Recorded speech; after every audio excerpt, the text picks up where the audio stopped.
2, 3, 4, 5, 6, 7. Eric, so we have a quorum. We have 8. And I believe it's 7 o'clock. It is. Okay. So recording in progress.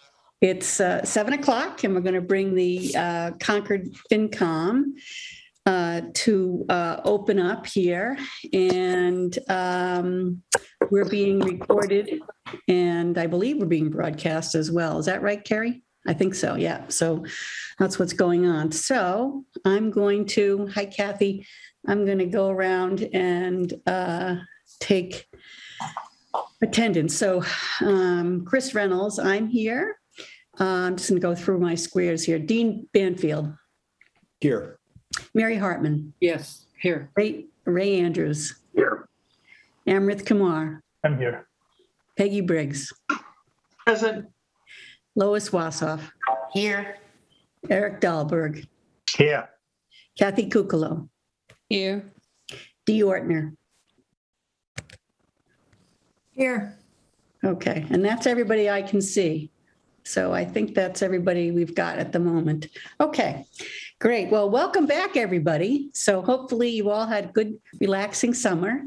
And now we're ready to kick off the fall, and we have lots of things to do. So this meeting, we're going to talk about some updates on some of the topics that we that are sort of, the kind of the non-guideline topics, although Parashar is going to give us an update on where we are with guidelines. We're going to talk about a few of those topics that we had in our work plan. So affordable housing, the capital plan process, and economic vitality. So that's kind of our agenda for this evening. We also have a few other things we need to look at, and Kerry has an item for us as well. So in my comments, I'm going to do a combo of chair's comments and select board observations, because a number of the things that are going on at the select board I think are quite important, and I want to cover them at the top of the meeting, if that's all right. Okay, good. So I'm going to go into that. So let's see. One of the topics that they've been covering, which is important for us as well, is the type of meetings that we hold. So they had some updated guidance to committees a little while ago that pretty much said you've got to pay attention to what's going on at the Board of Health and what's also available to you from the options that you can run meetings. So we still have the option of this, which is Zoom, hybrid, which is a combination of Zoom and in-person, or in-person. In looking at the size of our committee and the recent recommendation from the Concord Board of Health that folks that are gathering inside be masked, my recommendation is that we continue to be on Zoom. In particular as well, this is one of the committees that is broadcast and filmed, so folks can take a look at our Zoom meetings easily. So that's my recommendation, is sort of to keep the way we're going. But I want to, obviously, this is a committee decision, so I wanted to touch that first with you guys and see if you're comfortable at the moment for us continuing on Zoom. How do you want to do that? Do you want to take a non-binding vote, or do you want to just go around the table? No, I don't need a vote. I guess probably what I'd ask is anybody who's uncomfortable with continuing with Zoom, let me know. And, speak up now so we can have a discussion about it. I'm fine with Zoom. I do have a question, though, and that is, how many facilities do we have where we can actually conduct a hybrid meeting if we need to conduct a hybrid meeting? Yeah, I believe there are 2. And I think that there may be some other ones coming online, but the same 2 that were out there, which is, I think, Kays Road and the light plant, you can do hybrid. One of the issues for a group of 15 is the ability for the camera to be able to capture you, right? So for a while there, the select board was doing in-person meetings at, I think it was Kays Road, and they're a group of 5, right? So the cameraman can sort of look at the 5, you can see them all. If we needed to be socially distanced or masked, a group of 15, it just makes that harder. So either you're 6 feet apart, where a cameraman is trying to capture our discussion, or we're close together and we're masked. Neither of which sounded, good to me. Kathy? Yeah, I went to the school committee meeting. I'm sorry, my computer is giving me problems. I can't find a button to shut No? it off. All right. Can you just talk over it? Yeah, basically, I went to the school committee at the Ripley School, Yeah, and they did a hybrid meeting. they did? Okay. I Yes. think They were in a horseshoe yeah, set of tables, and they had a big camera. They did have a camera on a tripod. yeah, Um, okay. So, I talked to Carrie, the other place that, and she can speak up too, right? I guess the hearing room at the townhouse, I think they're putting some equipment in there too, but, and I think that the select board room that we would typically meet in pre-COVID, I think is also having some of these, the ability to do hybrid. Is that right, Carrie? Yes, but as the hearing.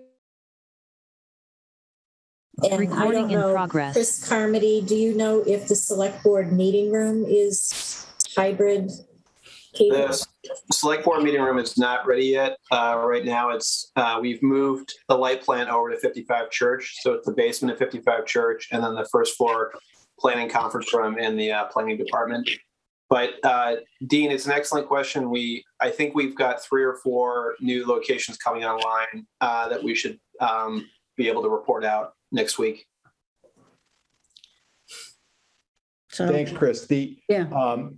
In a hybrid mode, since we haven't conducted one, can the committee members who are present in the room, can they see a screen that has the Zoom participants or the attendees that are coming in that way, or is it sort of a one-way mirror?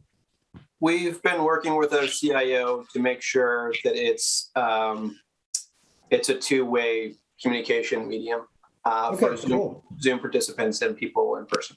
Oh, that sounds great. Thanks. Chris Carmody, Brian Taylor is in the waiting room. Okay. All right. So unless we find an easier way to do it, I'd like to keep it on Zoom for the moment. So that's my recommendation. I just asked Chris if I completely agree with that recommendation. If we're since we're going to be coming up on a period where we're going to be meeting weekly, Yeah. it would be really helpful if we're going to transition back to meetings where we're supposed to be there in person. Could you give us a little notice? Oh, sure. Absolutely. Yeah, we will. So just don't say at one meeting next week we're in person. If you just give us a little more lead time, it'll be possible to work with it. I appreciate that. Okay, good. So that was the first item. ARPA funding. So just an update on this. So Concord, there's different aspects of ARPA funding, which is the new sort of federal program that gives towns and municipalities, states assistance from COVID and economic impacts. And Concord's allocation is 5.6 million. So about half of that they have received. The other half, I guess, is not yet due in. It isn't, unlike CARES, it's not an application process. So this aspect of ARPA, there are others that do have some, that are more grant-like, but the local aid, I guess it's given to the state and then the state provides it. There's an allocation formula and our number is 5.6 million. So just to give a little bit of light on that, and I'll ask Carrie to talk to us about that at a future meeting. It's supposed to be, or the eligible costs associated with that 5.6 million would be public health, economic impacts, lost revenue, which we certainly had, overtime for essential workers, or water, sewer, broadband. So from infrastructure type related items. So that's a significant amount of funding. And I just wanted to make sure you were aware of that. And as I said, we'll talk about it some more at a future meeting. Did I get that right, Carrie? Yes, that's, Okay, good, good. Middle school building. So on Monday, the select board set the dates for the special town meeting and the election. So the special town meeting is going to be January 20th of 2022, and the election will be February 2nd. There may be snow dates associated with those two, but I'm not aware that they've picked that out yet. And so there'll be a whole calendar associated with that special town meeting that hasn't yet been published, including the hearing that I assume we will be associated with. There'll be a hearing that we'll probably sponsor, I imagine either in December or January. So as soon as I know that, we'll let you guys know. There was also a meeting on Monday night, which I know a number of you attended because FinCom was invited. It was the select board and the middle school building committee, as well as the school committee, having a session to talk about opportunities to reduce the impact on the taxpayer associated with the new middle school building. And in connection with that discussion, it was a good discussion. There were about 15 topics that folks came up with in terms of opportunities, but some of them were assigned to us to sort of take the next steps on. So just to give you an update on what those are. One was around the feasibility of adding to the $2 million stabilization reserve that we put up 2 years ago. So that's item number one for us is, can we find a way to add more to it? Second was, if you recall, at the outset, when the school committee was talking about the new middle school, they were talking about how there would be a reduction in operating costs or savings associated with the consolidation of the two schools. And that number is around $548,000, I think, on an annual basis. And that was a number that was discussed at the town meeting. We voted for the money to fund the feasibility study for the middle school. So there was a discussion about how it is that we figure out a process between FinCom and the school committee to make sure that that savings gets reflected in the budgets. And so there'll be a discussion between us and the school committee about how we do that. So that's item number two. And item number three, which we would do anyway, but it perhaps has a different importance, is to look for other areas in the budget that could be delayed or reduced. So that would also be a way to offset the increase to taxpayers related to the middle school as the debt comes online and the hit comes to the taxpayer. So are there other things that could be delayed or reduced? And the item that I was thinking of when we were talking about this was in the sort of the cash portion, as we describe it, I think, of the capital budget. So the 3 to 6%, and it's not all cash, there's some debt funding too that gets put in the budget. So that it may be a place where perhaps we could defer a few things while we're trying to absorb the debt associated with the middle school. But that's just an idea. So those are the three items on that came out of the middle school on Monday night that we're going to do some work on. And I'm thinking, Parashar, I'm probably going to work with you on that because those are really, they're really tied to kind of the budget, the guidelines process. So you and I can have some conversation about how we want to bring that back to the committee, or how we're going to pursue that. But I imagine one of them will at least involve some discussions with the school committee. Okay, so that's that one. There were two new groups formed, broadband expansion. So this was Article 41 from annual town meeting. So there was a request for there to be a study of how broadband is going to be expanded across the town. So that group, I believe, has been put together, and the assignment went to Greg Gorello. So he's going to cover that. He also covers CMLP, so those two things are related. And secondly, you may have, I can't remember if we touched on this before, but there is work going on to figure out if we can enter into or create a regional dispatch center so that there would be several towns that would get together instead of having one, each town having its own emergency dispatch center, have one that's regional, and Concord would participate in that. And I believe an agreement was signed by the select board to pursue that. So that there's a committee that's going to be looking at that, and Mary Hartman is going to be on our observer on that committee. So those were two new assignments. Envision Concord. So Envision Concord was long-range planning that went out to 2030, and I think it was work done that was in 2018. So it's a long document. It's, if you want to take a look at it, if you haven't looked at it before, if you go to the planning department's website and you scroll down to the bottom, you'll see the report there. And the select board has asked that the committees in town attend a meeting on November 15th, where we will discuss where we are with respect to the action items that came out of Envision Concord 2030. So there were some to-dos associated with that. So I took a look at it, and there were a couple of items in a section called 4.8, which is the sort of financing section. So there are a couple of things in there. I think actually, I think we're pretty covered on it, but at another meeting, I will bring you the details of that, and we'll prepare for what our response will be for the meeting on November 15th.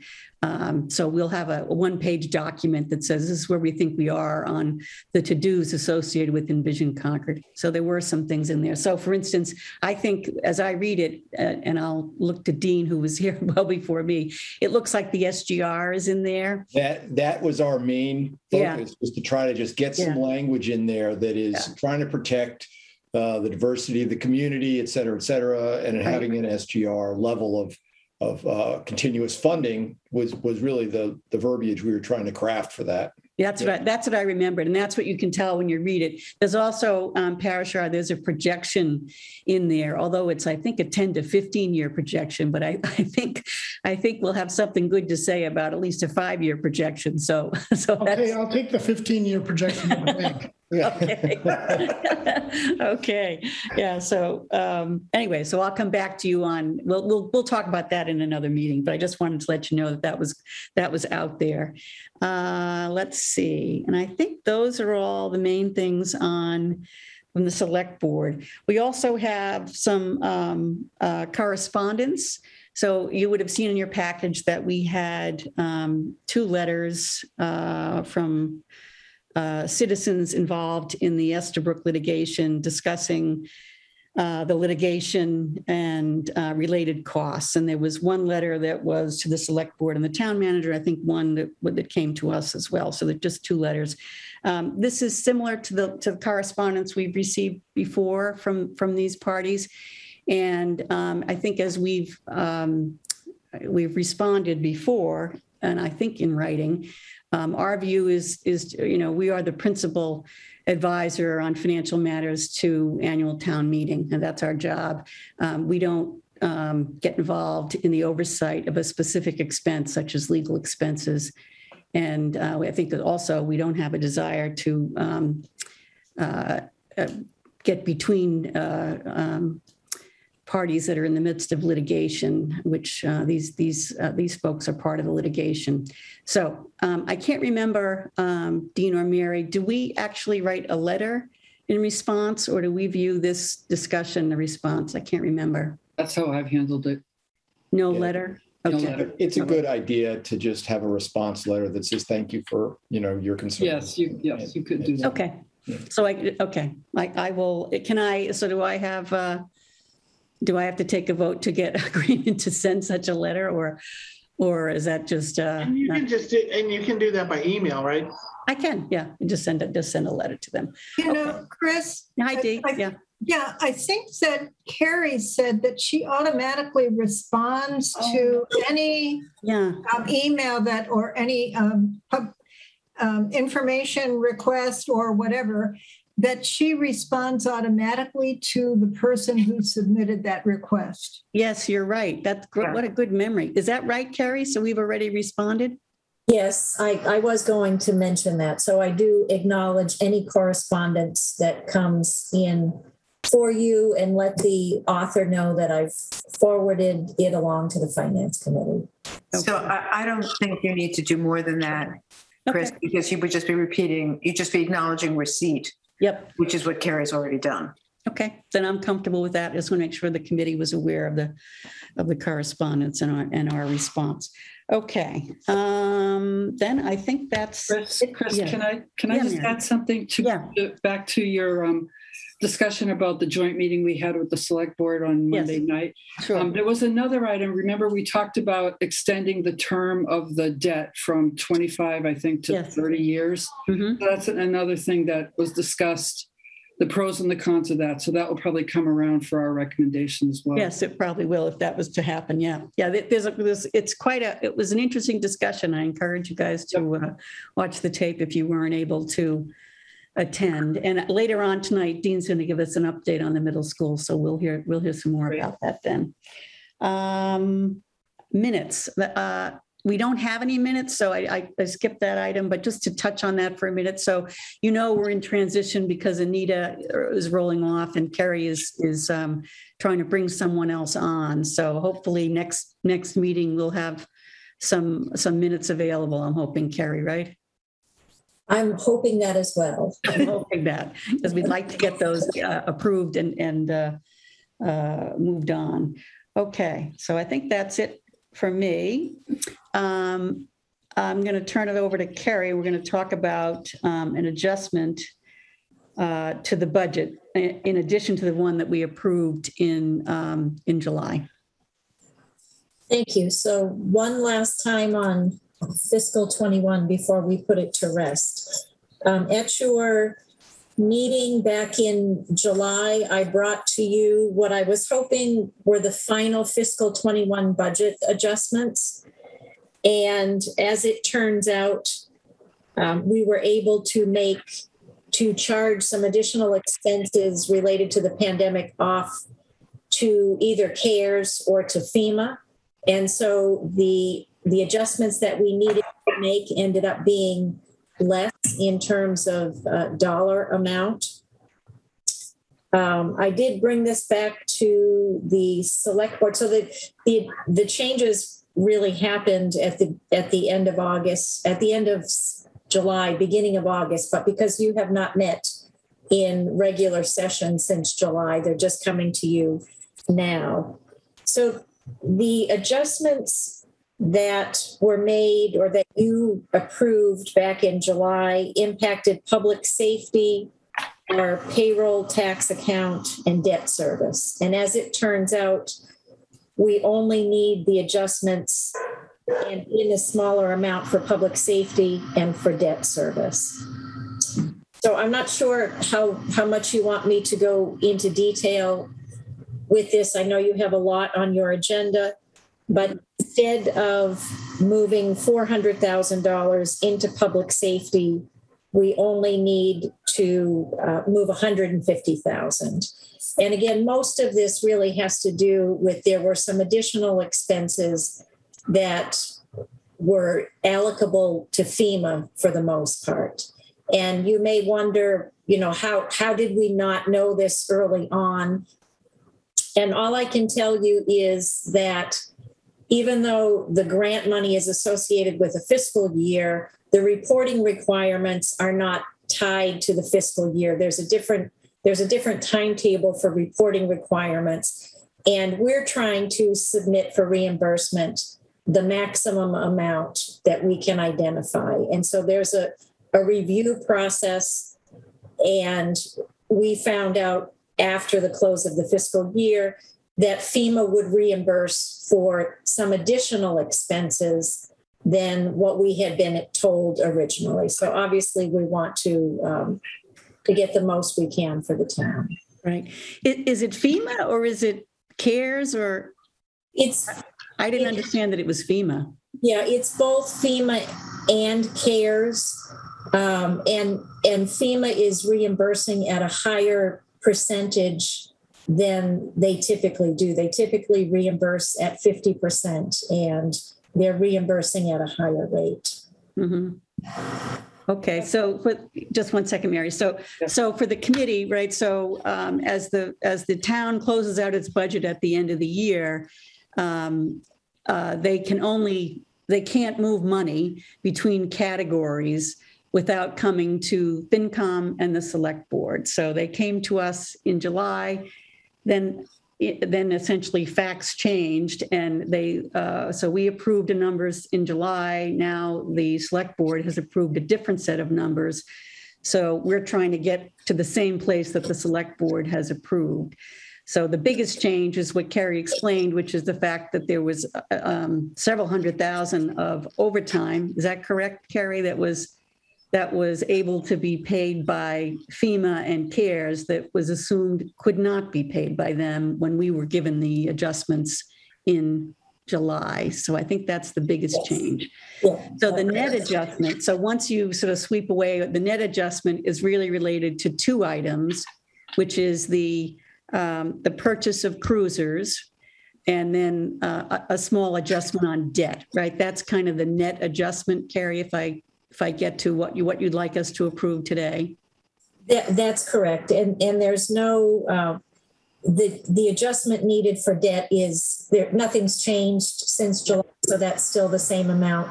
Right. And the difference is the reduction in public safety. We had originally thought we needed 400,000 and we're down to 150,000.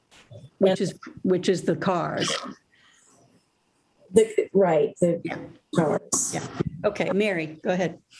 Okay, so I remember at town meeting, we approved a budget transfer of 190,000. So one of the ways the budget transfers can happen is through approval at town meeting. So this is our third go around, really. Is that correct? Yes. Okay, that's correct. Okay, so it seems to me that there are two different issues here. One is that we've had three go-arounds with the budget transfer to end this year, which I think could be explained by the fact that we were unsure as far as what our FEMA or CARES would reimburse for us or not. So I kind of understand that, why it took 3 tries.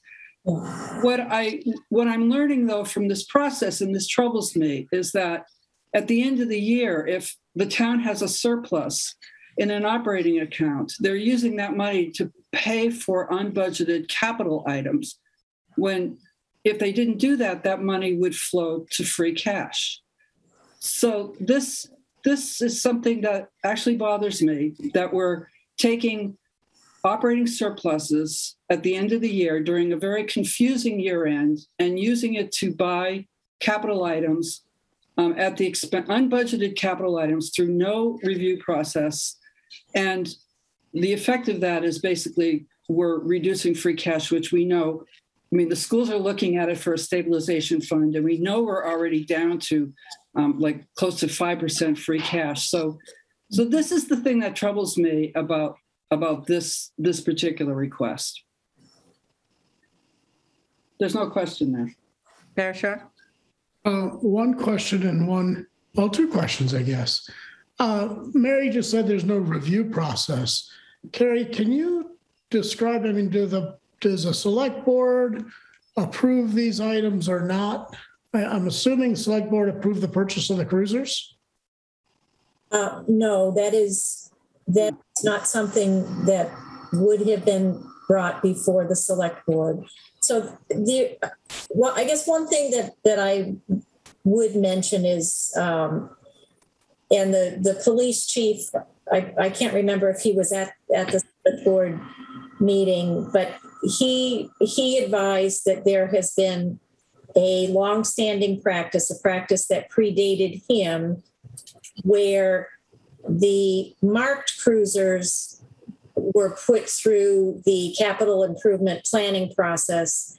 But the unmarked cruisers, there was never a firm plan for replacing those, and they would be replaced as there was funding available in the budget. We are evolving in our capital planning process, and interested in making sure that we're capturing all capital requests and capital purchases regardless of funding. And I think we've talked about this before, where it's been very confusing with some of the projects that you're only seeing the funding, the general fund piece, but there may be a CPC piece, there may be a grant piece, there may be something else. So we're trying to combine and consolidate all of that to provide a much truer picture of capital spending. Fair enough. And the other question I had, it sounds like we're doing this third adjustment because we received more than expected reimbursement back from FEMA and the CARES Act. In the memo, it wasn't clear to me exactly how much more money we received. And I'm kind of curious, does that all sort of fall to the quote unquote bottom line? Because like, where does that go, I guess, is what I'm trying to understand. Sure. So, yes, it will. And there's a memo in the packet, and on the second page of the memo, it shows that at the time that this was put together at the beginning of August, the estimated return to fund balance or free cash was about $340,000. Yep, I see the tables. We are now just over about $500,000 that we expect to return. And at this point, we're just about done with everything. So I don't expect that number to go higher, So I'm sorry. So to be very clear, the $500,000, did I miss that in the memo or you did or not? In the memo, it shows that the estimated return is $340. Right.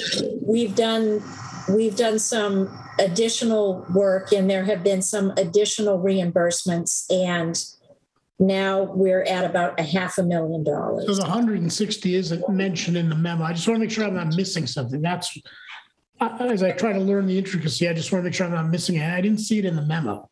The right. 160 is that fair?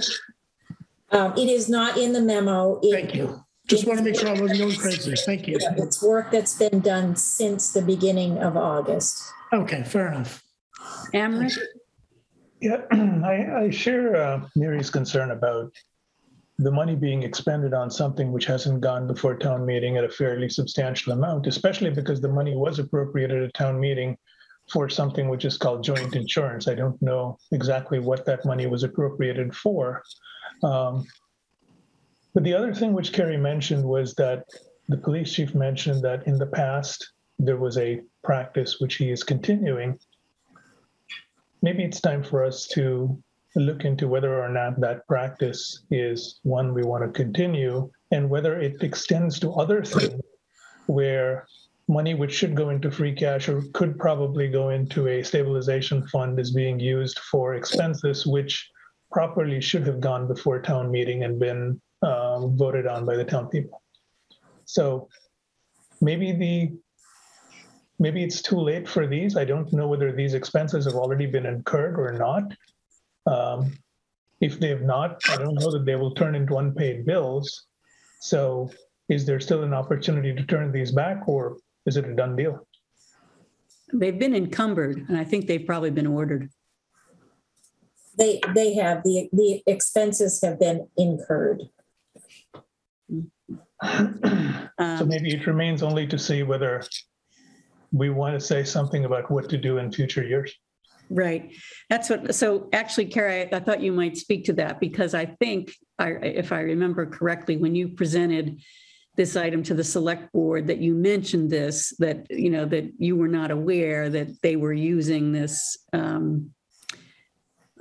their surplus to buy the unmarked cruisers. And I thought you said that was something you were going to talk to them about or had spoken to them about. Am I wrong on that?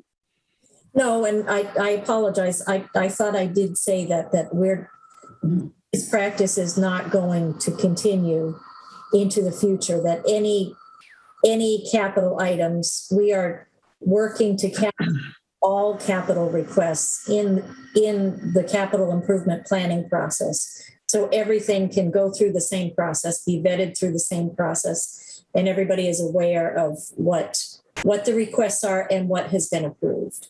Yeah.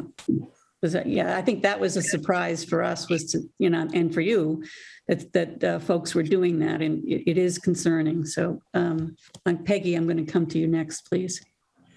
Yeah, I'm just, honestly, it's been said, I'm reiterating, this seems like a pretty casual expenditure of $400,000, which is a lot of money. It was 150. I thought The the cars public are- safety No. was, Oh, sorry. 500. We're being asked to transfer 160. The expense was for 400. No, No, No, no. It's 150,000 for the cruisers with 3 cars. what's the total then, 400 to public safety? that's been reduced. That's the previous. That was the previous. That was the previous, item that we included approved. Okay. extra overtime and other stuff that got reimbursed by Right. FEMA, so that the whole thing got reduced. Yeah, so, Okay. okay. Mary, I agree with sorry, Peggy, I go got a ahead. question. You're done. Do you want me to wait? Chris, you want me to wait or do you want me to go? I thought Peggy was done, so if Oh. Peggy's not done, I'm please. not. Okay, Just a- Mary, Okay, thanks. So Carrie, you're projecting that we're going to have $500,000 to flow to free cash.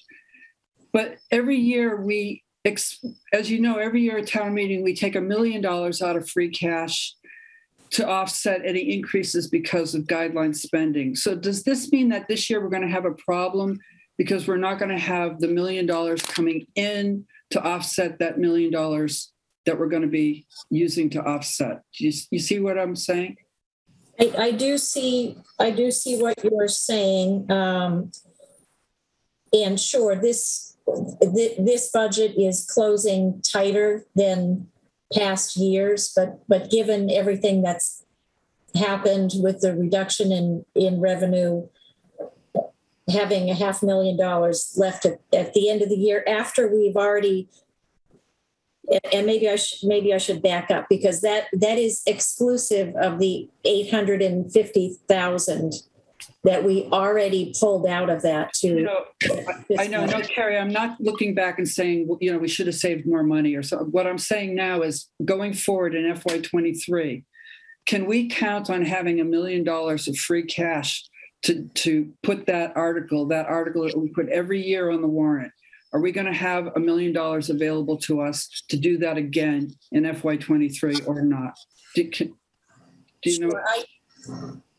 I would say yes, because if you recall, we had that timing issue when we closed fiscal 20, that close to $1 million where the grant for Cambridge Turnpike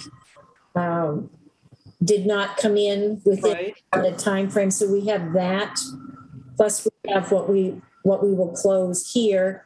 And I also wanted to mention that I was just advised today by Jared Stanton that CPS expects to close $120,000 from fiscal 21. And this will be the first time that I've been with the town that the school has been able to close anything. So that will also help.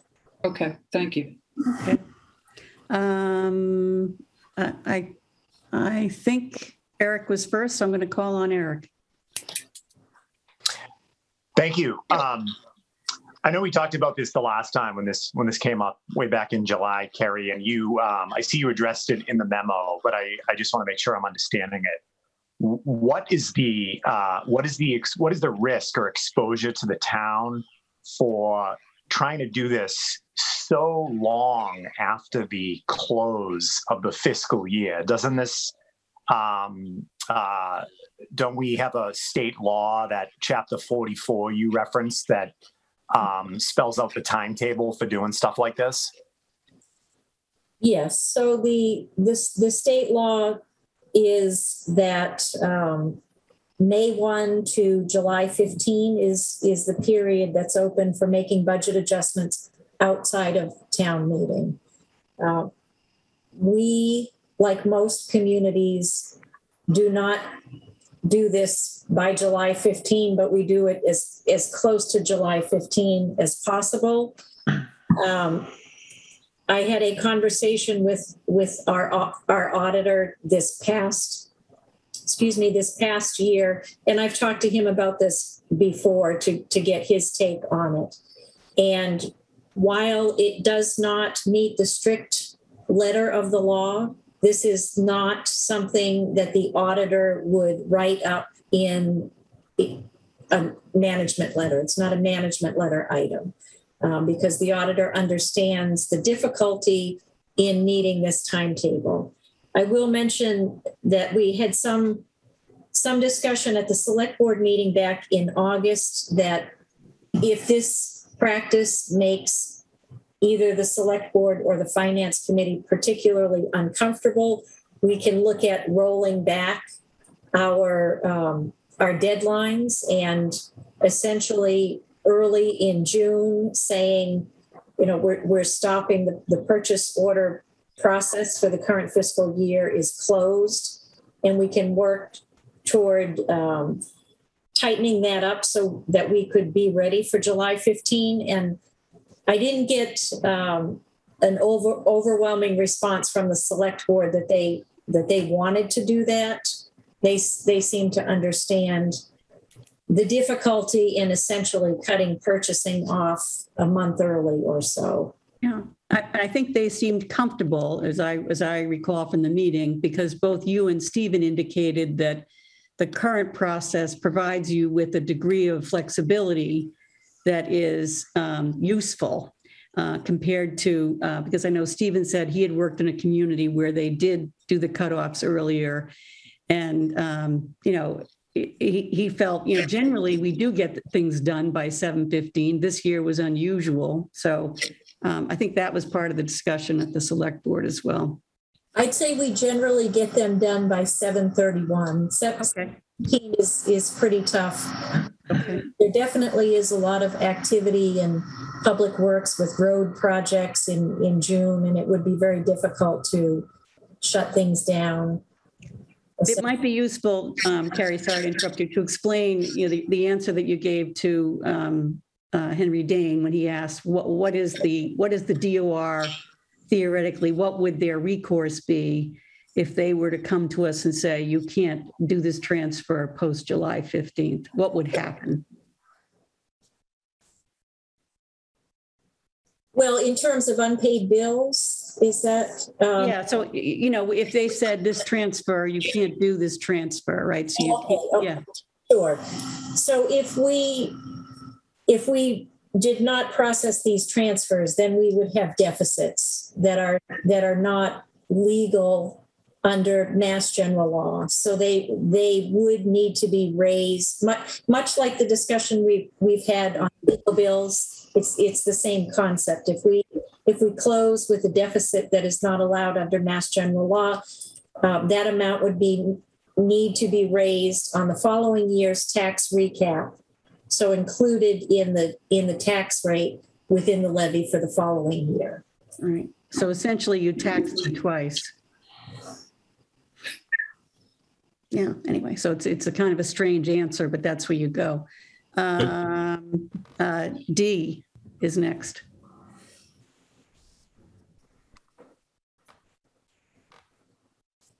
Yes, thanks. I wanted to just tag along with what Amrith had suggested about voicing our displeasure with what has happened with the capital expenditure.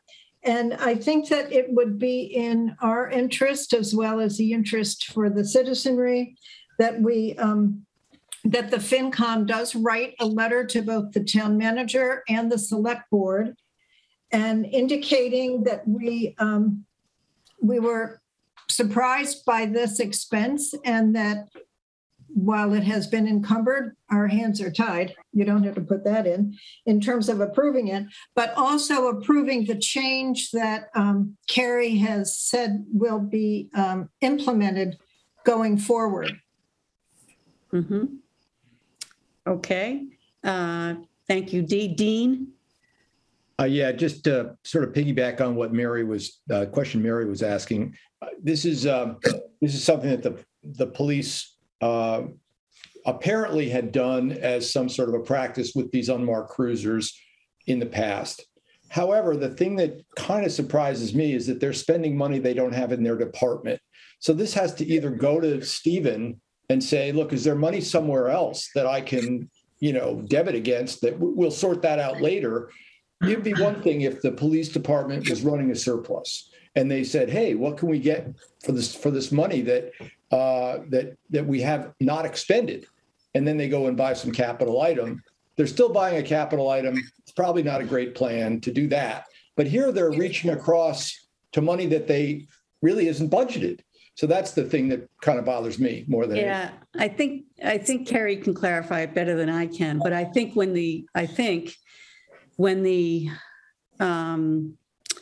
it was discussed with the town manager, and I believe when the police went to order it, they thought they had a surplus, Dean. So if you remember, so Carrie can explain it better than I, but there was an adjustment to their budget that through the town meeting article, and it's unclear that they understood that their surplus had already been taken, if you will. So I think there was some confusion at the close. Is that fair, Carrie? Yes, that is absolutely the case. And if you look at the chart in the memo on page 2, you can see that the town meeting or the adjustment to public safety was a reduction of $151,000. And if that did not happen, they essentially public safety would have ended the year slightly in the black. And so it was very confusing. And I can assure you that when the commitment was made to purchase the cruisers, that the chief did in fact believe that he had the funds in his budget, and he was following a practice, right or wrong, that preceded him, and one that he thought was completed acceptable, I guess. It sounds like an honest mistake that we're now trying to find a way to fund. But okay, I get it. If it was within his department and he had a surplus, he was running a surplus, and look, I can get some cruisers. Right. Maybe we have a question about buying capital items, right, money that's been budgeted, but at least he thought it was in his budget. That's I'm satisfied. I think is an honest mistake. It sounds like. Yeah, Amrith. Yeah, I just wanted to point out that if we are strongly opposed to this and we don't want to spend it, our hands are not really tight about this.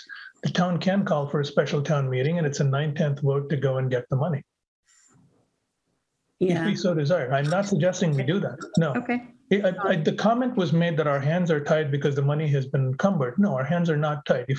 If we decide we don't want to do it and we vote no, the money will not be transferred, and it will either go to the next annual town meeting as something which has to be raised, or it will be a special town meeting where a 9/10 majority will have to approve it. Mm-hmm. Okay, thank you. Brian. Hey, Carrie,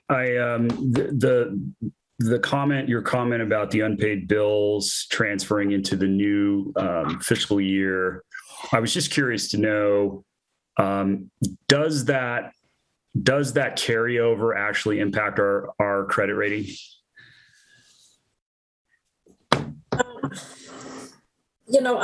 It certainly does not look good, but I would have a hard time believing that in and of itself would impact the bond rating. But it certainly would look odd. And I could tell you that the next time we have our credit rating review, there would be a question about it for sure. And it's not so much a one-time, it's not, the thinking here for me is not sort of, it's a one-time event and it happened. It's sort of, if we end up in a behavior pattern where we start carrying over bills from one fiscal year to the other because they're not getting approved, then it becomes a bit of a pattern. And then we have Moody's thinking about things a little bit differently. So I'm just trying to understand, the behavior of just trying to get this solved. I tend to favor that as opposed to trying to carry over things that we're just not comfortable paying for or can't pay for. So I just, we should be mindful of that. Thank you, Brian. Dee. Actually, I had a similar question to what Brian asked. Okay. All right. So I think Parashar. I was just going to ask, do we need a motion to take a vote on this or no? Yes. Well, we do. So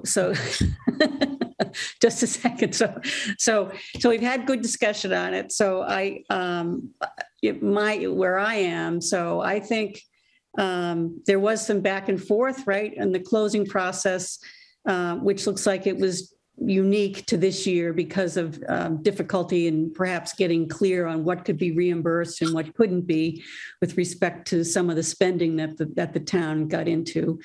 The matter with the cruises is a bit different. I think that I don't know that we need a formal letter, particularly because I think Carrie recognized the issue and has it in hand.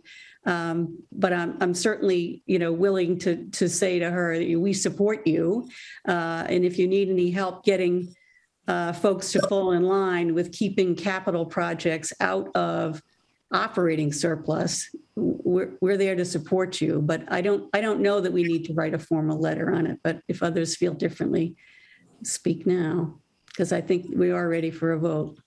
Chris, I would just say that the police chief completely understands that going forward, the unmarked cruisers need to be part of the capital process. I can't reiterate enough. He was following a practice.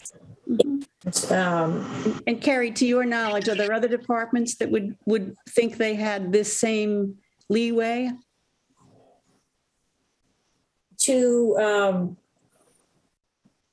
We haven't seen this before, but I don't know that we would. This is a unique situation, right, where the guy thought he had the money and he didn't, right? So the question would be, is this a practice that other departments are employing as well? I guess I'd want the message to be clear to everybody, not just the police chief. This is not the right practice. Sure. There certainly are. If we get to the end of the year and there is something that wasn't necessarily budgeted, but there are some funds and it's a project that is needed, I would say, or even a purchase, that sure, sometimes priorities change or opportunities present themselves, but the town, on a very regular basis, the town returns hundreds of thousands of dollars of unspent budget each year. So no, I don't think this is a big issue. Okay, that's helpful to me. Okay, so sorry, I've got raised hands. Amrith. I just want to divide the question into two parts. One is about the particular police cruisers. And I think from my own part, I think what happened for the police cruisers is there was a misunderstanding and so on and so on. That's one part of it. The part which I want to get a clarification on is whether or not we want to make it part of, say, our budget guidelines or some directive to all town departments, that if at the end of the year you have some money unspent, use it for some project, but don't try to use capital expense or contain the kind of expenses that you can use it for, or return it to free cash. I don't want to conflate this issue with the other one. Mm-hmm. Yeah, we don't, set financial policy, right, for the town. So I don't think we could direct that policy. Parashar, I think you're next.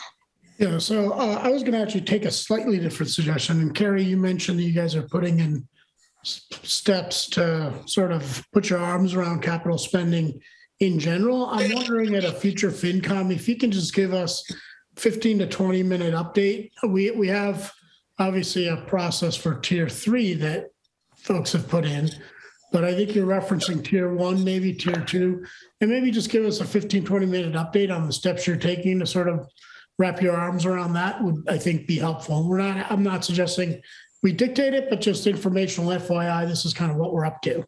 Would that be possible? Sure. I'm not sure it would even take that much time. Okay. We are, I can tell you now, we updated the instructions that go out with the capital planning, and it is tier 1. It's the items that we pay cash for. And we are at the end of that process, but we updated the documents to require that people submit all of their requests regardless of funding. Okay. Perfect. Thank you. Good. Okay. So now I think I will take a motion to approve or a motion to vote on the transfer. Make a motion to vote on the transfer. Is it 160,000? How much do you need, Carrie? The transfer is 190. $190,000. 150,000 to line 6, 40,000 to line 16, coming 190 coming from line 12.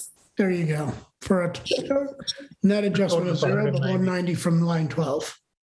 Second. Second. Any further discussion? All right, we'll take a vote. Chris Reynolds, yes. Parashar Patel, Yes. Dean Banfield, Yes. Dee Ortner, Yes. Mary Hartman. No. Okay, Ray Andrews, Yes.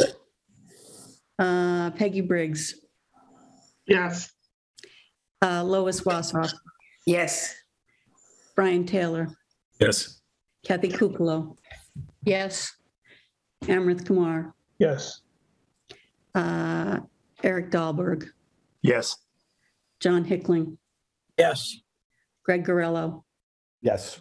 Okay, so I think we are 14-1, or sorry, 13-1, if I have to add it up right. 1, 2, 3, 4, 6, 7. 13 is correct. Yeah, 13-1. Okay, so it passes. So, great. So that's that item. And now I think we go Chris? to, yeah, Chris, just one comment. yes, I'd like to thank Terry for coming up with her future-looking change to how capital planning and capital expenses will be approved. And thank you. okay, great. All right, so the next item is hopefully an update, a brief update from Parashar on our guidelines process. Yeah, so I had to shake off the cobwebs in my head because August went by and I didn't think about any of this stuff, believe it or not. Wow. So where we last left it in July was we were going to have the schools and the towns come in October and November meetings to give us a sense of what the fiscal year 23 budgets look like. In the October meetings, what they're going to come up with, sort of a high level sense of not only what it's looking like, but their top issues, but also 5-year projections for those issues. An opportunity for us to ask questions, details, et cetera. And of course, we'll have all the answers to our usual questions that were in the letters that went to them in August. And the update I can report, and Carrie can certainly chime in from the town perspective, but both the schools and the towns are developing those 5-year projections. Carrie and Jared have gotten together and aligned on those broad categories. I think Carrie's going to have 8 broad categories.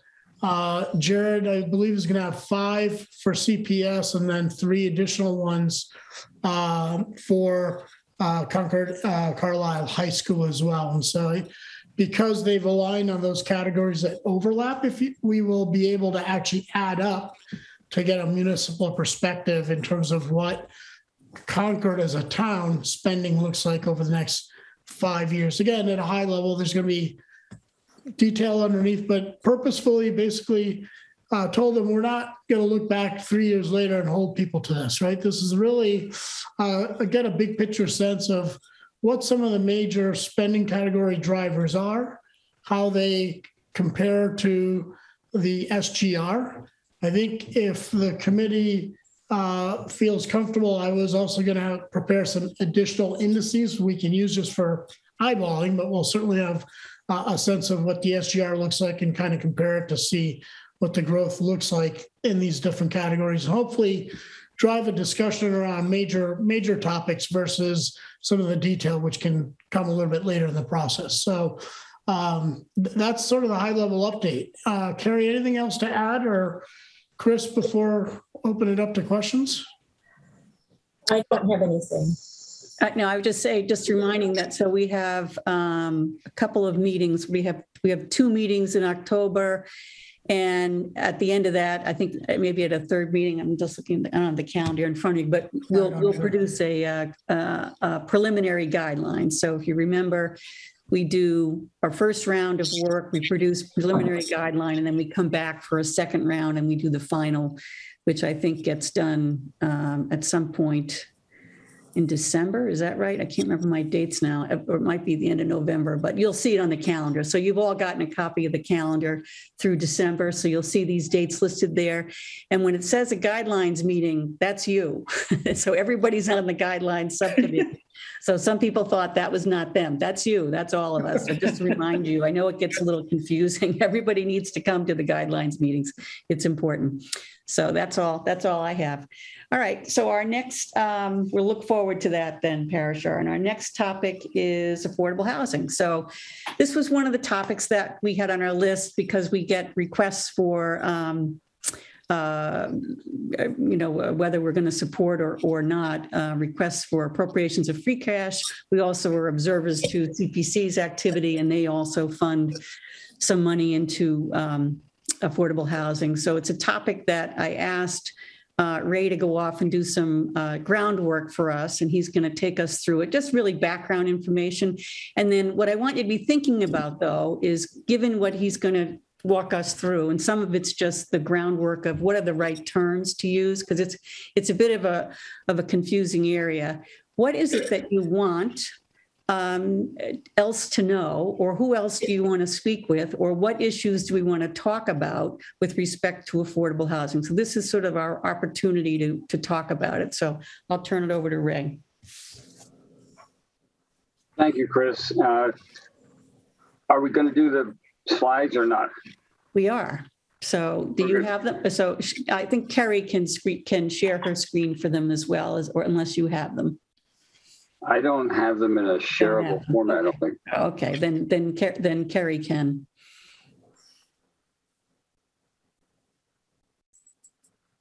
Are they the same slides which were in the packet? Yes. Yeah, well, they are. You've seen them, right? Yeah. You saw them in the packet. Yeah, the hot off the presses version this morning.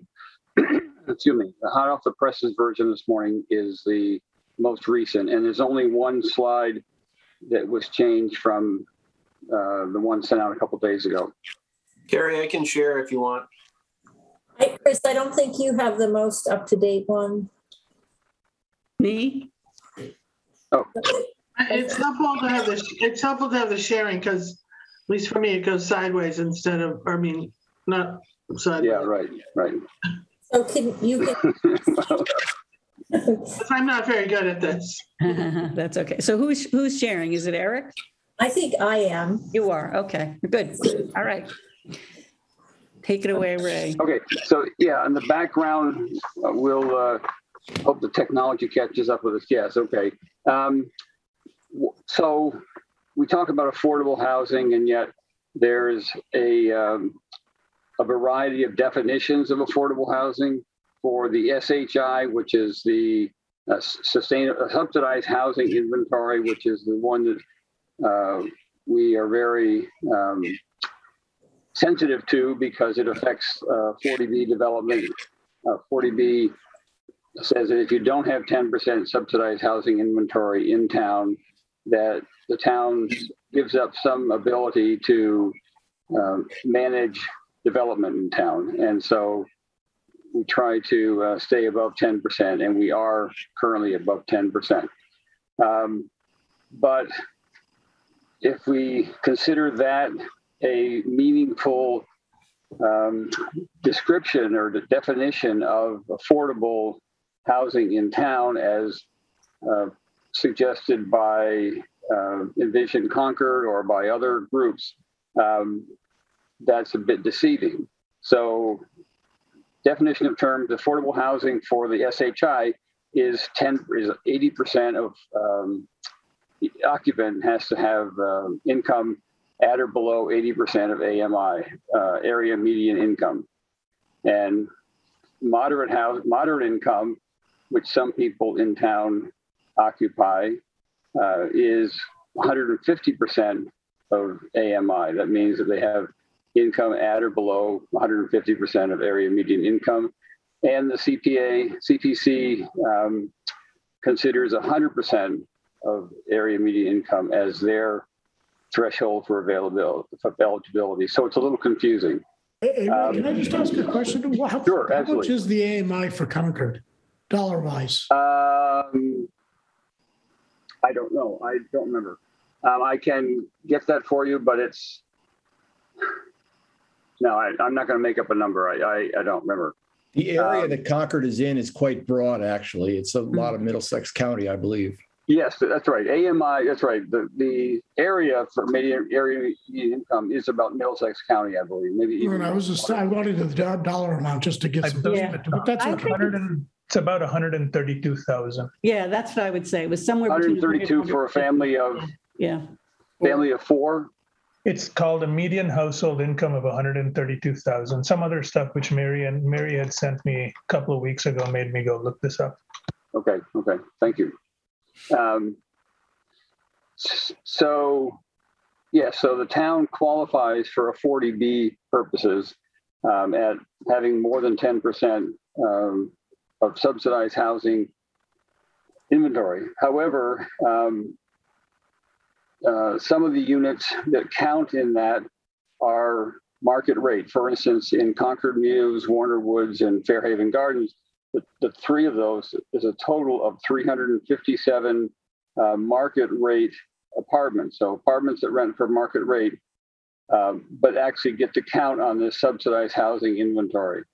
And there are a few units in town that are actually affordable, but that do not count for some reason, whether it's, I'm not sure why.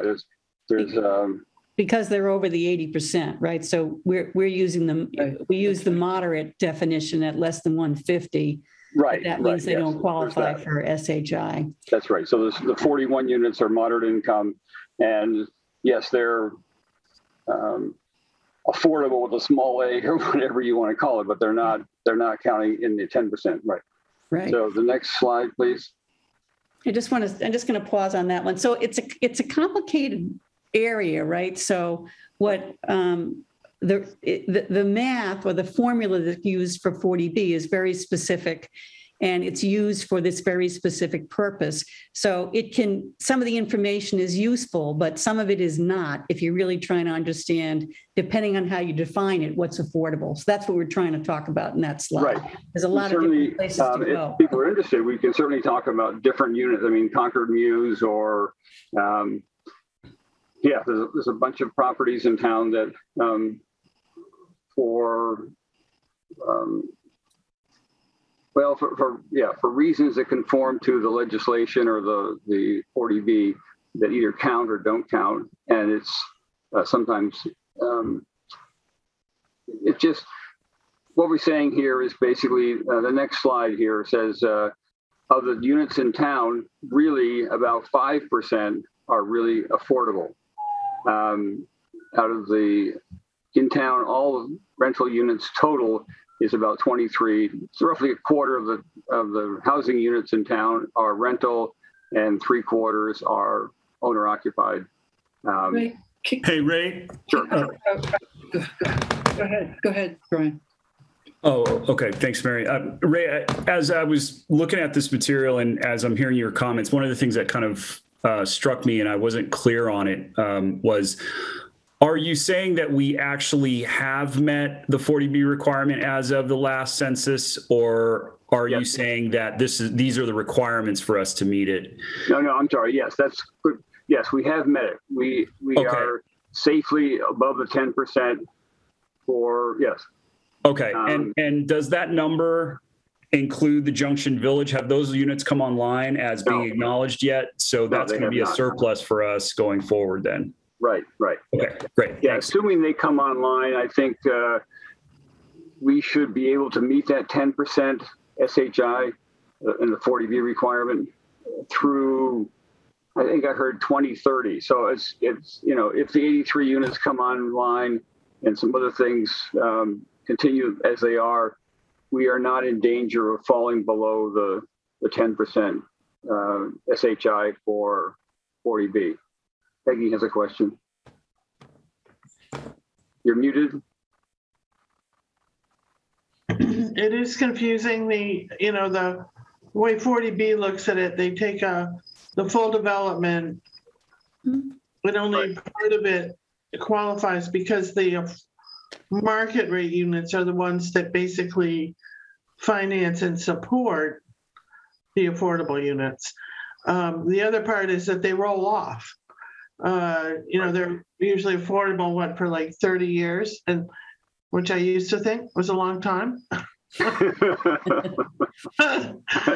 used to be a long time, right? It used to feel like a real long time. And one thing, well, I was sort of pressing, I'm not sure if it got into the Envision Concord, was that they should be affordable in perpetuity, not 30 years. But okay, that's all. Right. Apparently, the 40B regulations are trying to encourage affordability in the suburbs. That's why they count all the Concord Mews, for instance, even though a significant percentage are not affordable at all. So anyway, this is just interesting that really really a quarter of units in town are rental and 3/4 are owner occupied. And of those, 50 units are owner occupied that are actually affordable, and 315 are the rental units are affordable. So we have really 365 units in town that are truly affordable. So, Ray. Yes. Can I ask? Sure. I'm going to make a point. I think you make a really good point that with the Mews, for example, there are units there that are market rate that count as affordable, even though they're not affordable. That's and correct. That's what you're trying to get down to, what's really affordable here. Yeah, right. But I would counter with, there are also some units in town that are affordable that aren't included in your figures here because they're not means tested. Right. So, yes. Right. That's true. Good point. Yes. So if we're going to say that the total affordable units here are 5.3%, that's understated because there are affordable units in town that we don't know if the occupants meet the 80%. Sure. Right. So I just want to make that clear. Yeah, no, that's a good point, Mary. So is that something we can get, Ray? I don't know whether we can actually find out that. I'm sure there are people who have in-law apartments kind of thing, or accessory dwelling units that their mother-in-law lives in or something. Yeah. That would be affordable. Yeah. And it's not Mary, numbers. Well, I live in. Is that what you're Concord talking Green. about? Or are you talking about something that? I'm just as an example, I live in Concord Green. We have 220 units here, and the median assessed value here is a little under 500,000. So I would assume that there are quite a few people here that would qualify as a median, below the 80%. But I can't get that number because I can't ask people how much money they make. Right. Yeah. So I just want to say that number is understated, and I don't know by how much. Yep. Yes. Okay. But it's probably not dramatically understated. No, and I will say that if you include in the moderate. Yeah, I'm just going to go back to Mary. So would you think we're probably directionally correct, Mary? It's less than 10%? It's less than 10%. Okay. I would agree with that. Yes, I would agree with that. Yes. Yeah. If you include the moderate income, you get about 7% units in town. So anyway, I think the last bullet here is interesting. I'm sorry, what? Dean has his The only comment I wanted to make was that when Junction Village comes online, it's going to be similar to the Mews. There are going to be some number of those 83 units that are market rate, and there are going to be other tiers of moderate and then actually SHI affordable, less than 80%. So that complex is going to be very much like some of these other larger developments where there's market rate units supporting the rest of the development. Right. Interesting line here at the bottom. Roughly a third of people in town are paying a third of their money, 30% of their income for housing, whether it's your mortgage and insurance and so forth, or whether it's rent. that's a surprising number. I don't know. I guess it came from, I'm not sure where it came from, the Regional Housing Services Office, but I'm not sure where it came from, the census or where. Anyway, that's their information. I've looked at these numbers. They are provided by the census. There's a thing called the American Household Survey or something that does create these numbers. Right. Okay. Ready for the next slide. Yeah. So this is just the local groups that are involved in housing, and most of them I think all of them we have somebody from this committee observing those groups. Some groups, develop and spend money to maintain and so forth housing, and other groups are providing funds for that. And the last two is just say, well, that at some point in the future, the home rule petition home rule legislation should enable us to fund that from real estate transfer fees and from building permit surcharge. Okay, next slide. Yes, I'm not fluent on the Envision Concord, but it does address housing and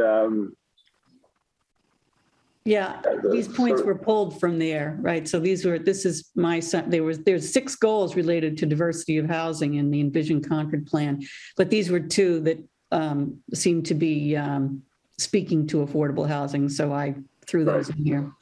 Yeah, there's funding mechanisms, and there's also in the Envision Concord talk about supporting proposed zoning changes that would expand the range of affordability beyond the SHI as well. Well, realistic, achievable targets, right? So that's something that's on my list of questions here is, well, what are those targets, right? Right, so exactly. We know how to measure SHI, and we know that we're above the 10%, which is a good thing, but I don't know what the targets are for beyond that, so. Right. Okay, next slide.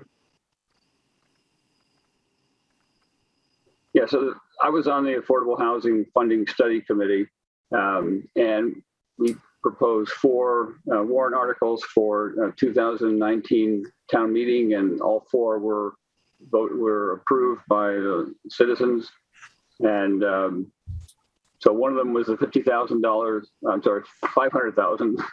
It's only a zero. $500,000 free cash transfer for the last 3. Well, the idea was that would stay in place until the home rule legislation enabled the town to generate funds from these other 2 real estate transfer fees and from building permit surcharge, and to create the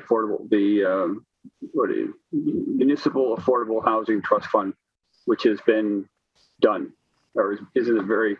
I guess it's been created and it's almost fully staffed. Next slide.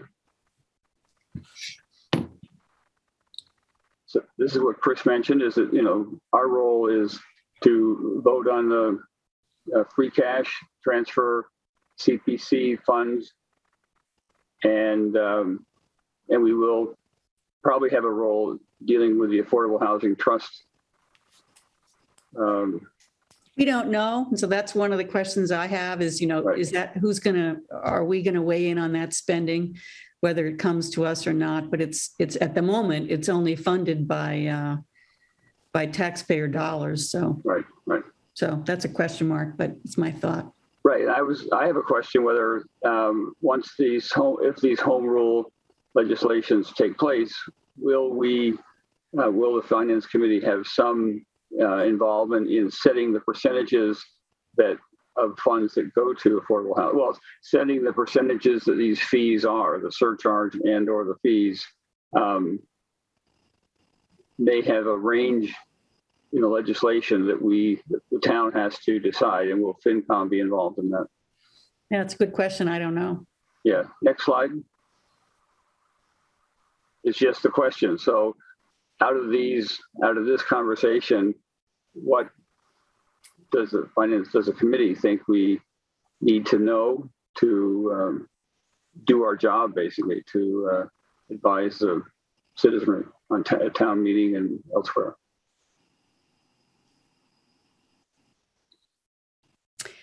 Okay, right. And so there's a number of other groups in town, right? That so we showed you those that are there. And then we, what questions do we have? So when these appropriation requests have come to us,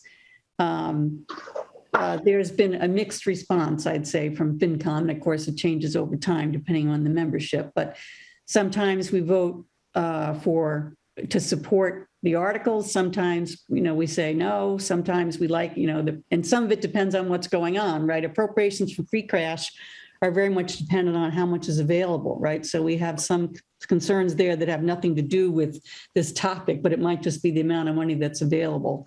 But I wanted to open it up to you to say, okay, so if this was the day that somebody was coming to us to say we want more money for affordable housing, what is it that you would like to know? So this is just background information. We've had some discussions on it before, but this is sort of really thinking about what else do you want to know? So I can tell you what I want to know. So I can start off. Mm-hmm. So I mentioned it earlier. I want to understand outside of 40B, which I get. What are the goals? Do we want 10 units, 5 units, 2? What is the plan? At what number are we happy? What percent of housing units would make us feel good? So is there a number that exists within the community of folks that support this or request for the funding? So that's one question that I have. And if there is a number, is there a time frame? And if there's a time frame, how is it you go about doing it? So what we've seen recently is that it's been what looks to me like opportunistic buy downs. So when properties come up that are of the size that would make sense for an affordable housing, then there is a desire to spend the funds to buy at market standalone homes, which is so you get essentially one more unit in the town at a fairly high price. So the opportunistic buying tends to produce onesie twosies at a high price, but it may be that that's what is the best answer, because it may be that there isn't a desire to have more dense developments where you would have another Concord News or apartments or whatever. So I don't know the answer to these questions, but I'd sure like to find out. So one idea that I would float with the group is whether we would be willing to meet with this new group, which is the Affordable Housing Trust, which is being seeded, and engage in a dialogue with them about those type of questions. So those are my thoughts, but I want to hear from others. Dean? That's a great lead into what my question was going to be. Up until this date, the Finance Committee has been, very engaged in funding for affordable housing, whether it's a conversation about whether or not the town will issue funds for a junction village, whether it's a discussion about whether we will release free cash for $500,000 just, without even any target, just to make it available for some future thing. But as we go forward, to me, it appears as though what we've done is set up a structure that will fundamentally operate outside of the Finance Committee. You have a completely distinct entity, the trust, the Affordable Housing Trust, which will have funds flowing into it if the home rule stuff comes in that it's just going to flow in. There's no control. We're not being asked anything. It's just going to flow in. And then people can come to that trust and say, we have a real opportunity way outside of any budget cycle to get this property or do this thing. And they can act quickly. The whole thing is set up so that they can act quickly. And I don't think we're engaged. I think we're out of the loop. That's the way it looks to me. If it happens, right? Yeah, right. Yeah, so it's the our win. intent as a community is to make that happen. Yes, no, clearly it is, right. That would be great. Right. So it's that it hasn't happened yet. That keeps anyway. Has my question. Anyway, Mary. Thanks, Chris. Thanks, Ray. This was a good grounding. I think that I agree with Chris. I think it would be a good idea for us to talk to the people on the whatever it's called, the big long name. But even if these 2 home rule petitions get approved, and I hope they do, there still might be a chance that they come to the town for free cash. So I think the Finance Committee will probably still stay involved. And like Ray said, we might get involved with how much the surcharge and the transfer tax surcharge would be in the building permit. So we might still be involved, and we should know about it. What I would ask for is I would like to see an accounting of how much money we have raised in the last 5-10 years and where it's been spent. Every year we raise money, we approve money, and the CPC approves money, but I don't really have a good feel for how much is spent on affordable housing. And I think that talks to Chris's point, which is we don't always have a plan. We react to things as they become available. I think, for example, the house in the Giroux land, the price tag now is like $750,000. So if we knew how much has been raised in the last 5 years, 10 years, and we knew how that was being spent, I think that would inform our decisions. Okay, thank you. Dee?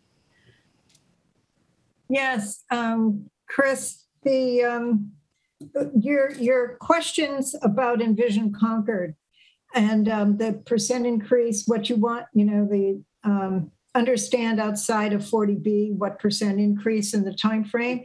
I was thinking perhaps a meeting with representatives from the planning board, as well as the new AHT, maybe come to the FinCom just to talk with us about how they see it.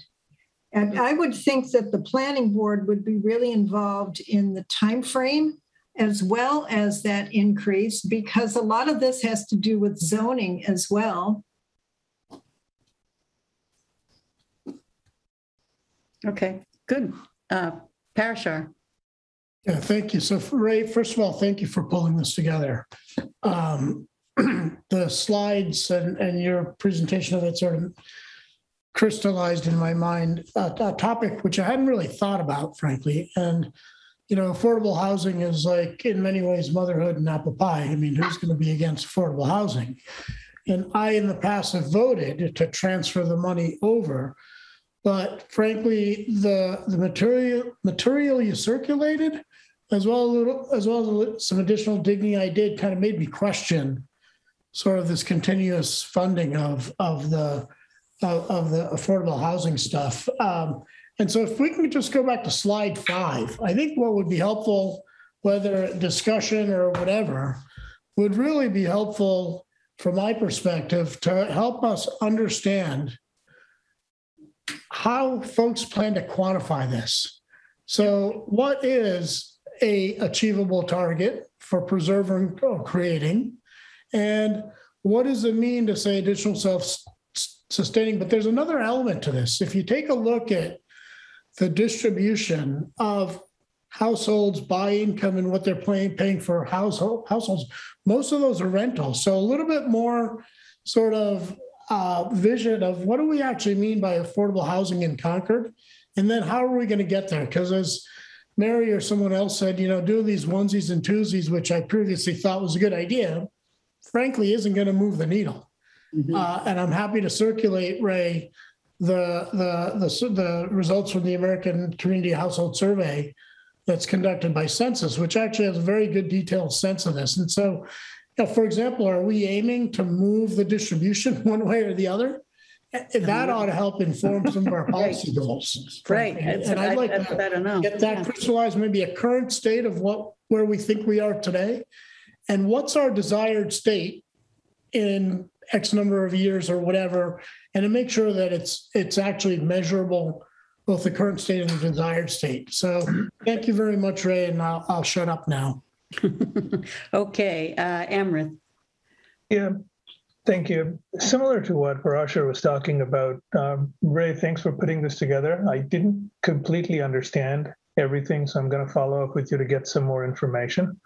I too have generally thought ADB funding is something which I would blindly vote for, but your information makes me question my own decisions in the past. Specifically, I don't know what the consequences are of falling below the threshold, and whether we know how far into the future we are in a safe place. One of the comments which Peggy made earlier was that, I think it was Peggy who said it earlier, that houses which are 40B today may not be 40B forever. It's 30 years.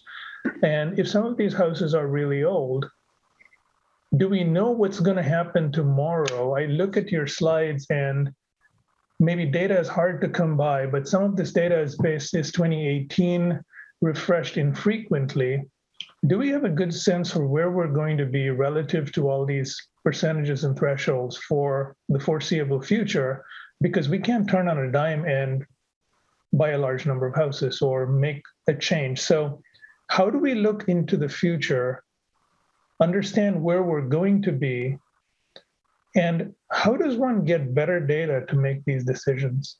Right. Like one of the things Mary said was you can't go up to your neighbor and say, how much do you make? So where do we get this information? It would be nice if you could, but you probably get a black eye for that. I don't want that. Right. So I'll follow up with you. I'd like to learn more about it, but thanks for doing this. Okay. Brian. Yeah, I just want to piggyback on everyone's comments. I think we're all generally heading in the same direction, which is let's establish a baseline of understanding about what the expected goals are, what the targets are, as a town, and then really kind of make decisions around that. I do feel like we are all on the same page about really wanting affordable housing, and we've approved this. I know I've approved and voted for a lot of the affordable housing efforts that have come across, the finance committee. What I'd love to see is a forward calendar going out 10 years, and this forward calendar is very much in line with what I think where Amherst was actually going, which is if we know what our affordable housing units actually are, and they have the ability to roll off of affordable housing, we should really have some really discrete definitions about what those units actually are and how those units behave. So if there's a potential for risk, we should probably probability weight those over time and figure out at what point do they actually potentially roll off, so we know exactly when we should start thinking about funding new affordable housing later on down the road. I do feel like this 40B situation, the 40B exemption that we actually have now is a great thing. We've actually got a little bit of a surplus here, and we should be using this 10 years to build in this forward calendar. So we're thinking beyond 2030. And to that end, I do feel like, Chris, your question was a good one at the start of this conversation, which is, okay, if we're thinking about each incremental ask for affordable housing from this point on, would we actually fund it, and from free cash actually? And so the question is, we're hovering around 5% now. My reaction is probably no. It's not a priority. We have big ticket items that we have to consider now, and I'm not sure if we would be able to rationalize an incremental unit. So I feel like we need to have more insight and a more of a forward-looking calendar, or at least some type of understanding of that. So I would welcome any type of collaboration with any of these organizations that could come in and give us some guidance. So thanks, Ray. Appreciate it. I think Peggy has her hand up. Yeah, I think it's so 40B, by way of perspective, I think the Muse has got 350 units, all of which count toward 40B. And those, I believe, went online, I don't know, somewhere 2016, 2017, something like that, maybe sooner. Losbrook Road went on sooner. These roll off, and that's a lot of units. There's no way the town is funding that number of replacement units. It's going to have to be a private sector enterprise and a pretty substantial one. If you think about, these one-off projects that we're talking about, like, just to get a couple of units is $700,000. We all spent 3 hours on the phone Monday trying to find a lot less money than that to offset the tax burden for the school. So it's a really intractable issue. And I think the idea of thinking about what it looks like, it's a good one, but I don't think we can look to our taxpayers to bring 400 or 500 units online using tax money. It's going to have to be private sector, more 40B developments. I don't know where they're going to go in town, but I think the free cash account that we have now established and allows the affordable housing proponents to move quickly is incredibly important, because obviously for these smaller one-off units, you have to move pretty quickly. And there's an interesting one on the for CPC this year. They want $1 million. Wow. Yeah. So, okay. Good. Oh, this is great. This is really great. Tax dollars. Yeah, it is. And that's why I wanted to get smarter. I wanted the committee to get smarter about it and start some dialogue with some of these groups. So, I'm sorry, one more thing. I am positive that Marcia Rasmussen in the planning department has all that data, all listed out with the roll-off dates, with, everything. Good. She's got it. She knows it. She has it. Good. She just doesn't like to give it up. We haven't inquired. So we haven't even tried. Well, this is good. Give it a try. Yeah. Okay. We will ask. Yeah. Yeah. So Ray, I think you and I have some good feedback, and let us digest it, and we'll come back to you to sort of say, here's what we think the next steps might be. Oh, I see, Dee, you still have your hand up. Are you clear? I really just wanted to reiterate that the planning board not only may have some of the information that Peggy was alluding to, but I think in looking at forward looking, I think that the planning board really has been thinking about this and they're actively working on it. The Thoreau Business District is one of the areas that you're only going to get the bang for the buck if you put in rental units versus the one-offs in housing. All right. And they do have a new project that has been, that they're looking at or that they're developing that would actually be very beneficial to the town as forward-looking. Okay.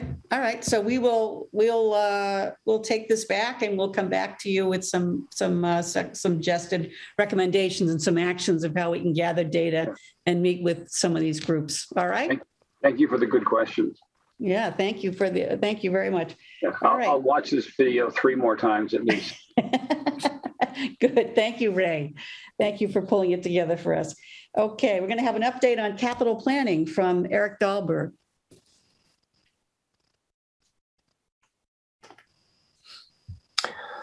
Yes, would you mind sharing my slides? They're in the packet right after the affordable housing presentation.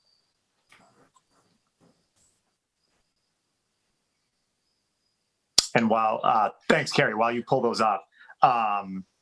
So I've prepped a brief status report on where the town stands and acting upon the recommendations of the capital planning task force. This is intended to be pretty quick because the process is really intended to get going next week with a joint meeting of the select board and the school committee slated for Monday. So my thinking is my future updates will be a lot more substantive. And Eric, just so you know, I got an invite to that meeting, so I'll probably attend that meeting. Great. As will I. Yep, good. Okay. I prepped a few slides here. Really, the first few are the ones I'll speak to. The bulk of them are just by way of reference, the task force's recommendations. First, a recap per the slide that's being displayed now. After a year and a half of work, the task force delivered their recommendations to the select board on June 7th. The select board unanimously accepted them on that date. And I won't go into detail on the recommendations themselves. Those are included in the appendix slides. But next slide, continuing with a recap. Contained in the recommendations was a time frame laying out key next steps following town meeting. And those included one, town and school leaders prepping an update to the long-term capital plan, and then convening a series of public forums to present, refine, and finalize that plan during the last few months of 2021. So kicking off in September, kicking off next week. Next slide. And this is a status report on where the town stands with those next steps. And this is based on my review, which included reaching out to Kerry. Thanks, Kerry, for your clarifications.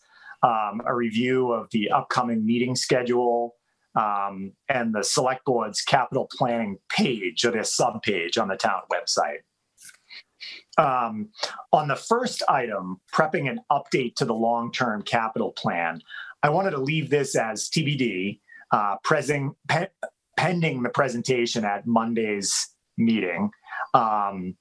Kerry, if you wanted to give a sneak preview when we get to discussion, I'd certainly welcome it. The next item, that joint meeting that I already referenced, that's been scheduled. That's on the books for Monday. Kerry, you provided some input on this. Thank you. You mentioned that the scope is going to be those very large tier 3 projects, those valued at $5 million or more. The next step is going to be a meeting of the finance committee, of us, for the town manager and the superintendent to present the plan. That's slated for November the 4th. And then the last of those immediate next steps was another joint meeting of the select board and the school committee to effectively finalize the plan.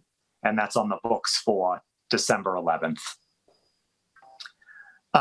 The remainder of the slides, as I mentioned, that's really just an appendix detailing the task force's recommendations as presented and approved at the select board meeting on June 7th. Discussion and questions. So one thing to think about as you talk to Eric here is thinking about what information you might want to be looking at, or what are you going to see on November 4th, right? So that's when they're going to come to us. So we're going to be getting information on the tier 3 projects. And what's the remind me, how many years forward are they going to show it? Do you know, Eric? I know Parashar will know how many years. It was 10. It's a 10-year. I thought it was a 10-year plan. Okay. So thinking about what questions you might have, or what is it you want to know about the 10-year plan from the town and the school. So if you have any items, tell it now.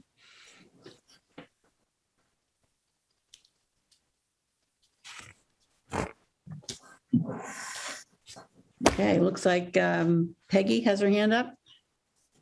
I do. I'm sorry. Are any of these associated with the high school? And if so, are we roping Carlisle into the meetings? The answer to that would have to be yes, because I don't know if there's any high school projects, but if there were, they would be covered by this. And it's a good question. I don't know how Carlisle intersects in the meeting. I'm just wondering if that, to Eric, if that's, part of the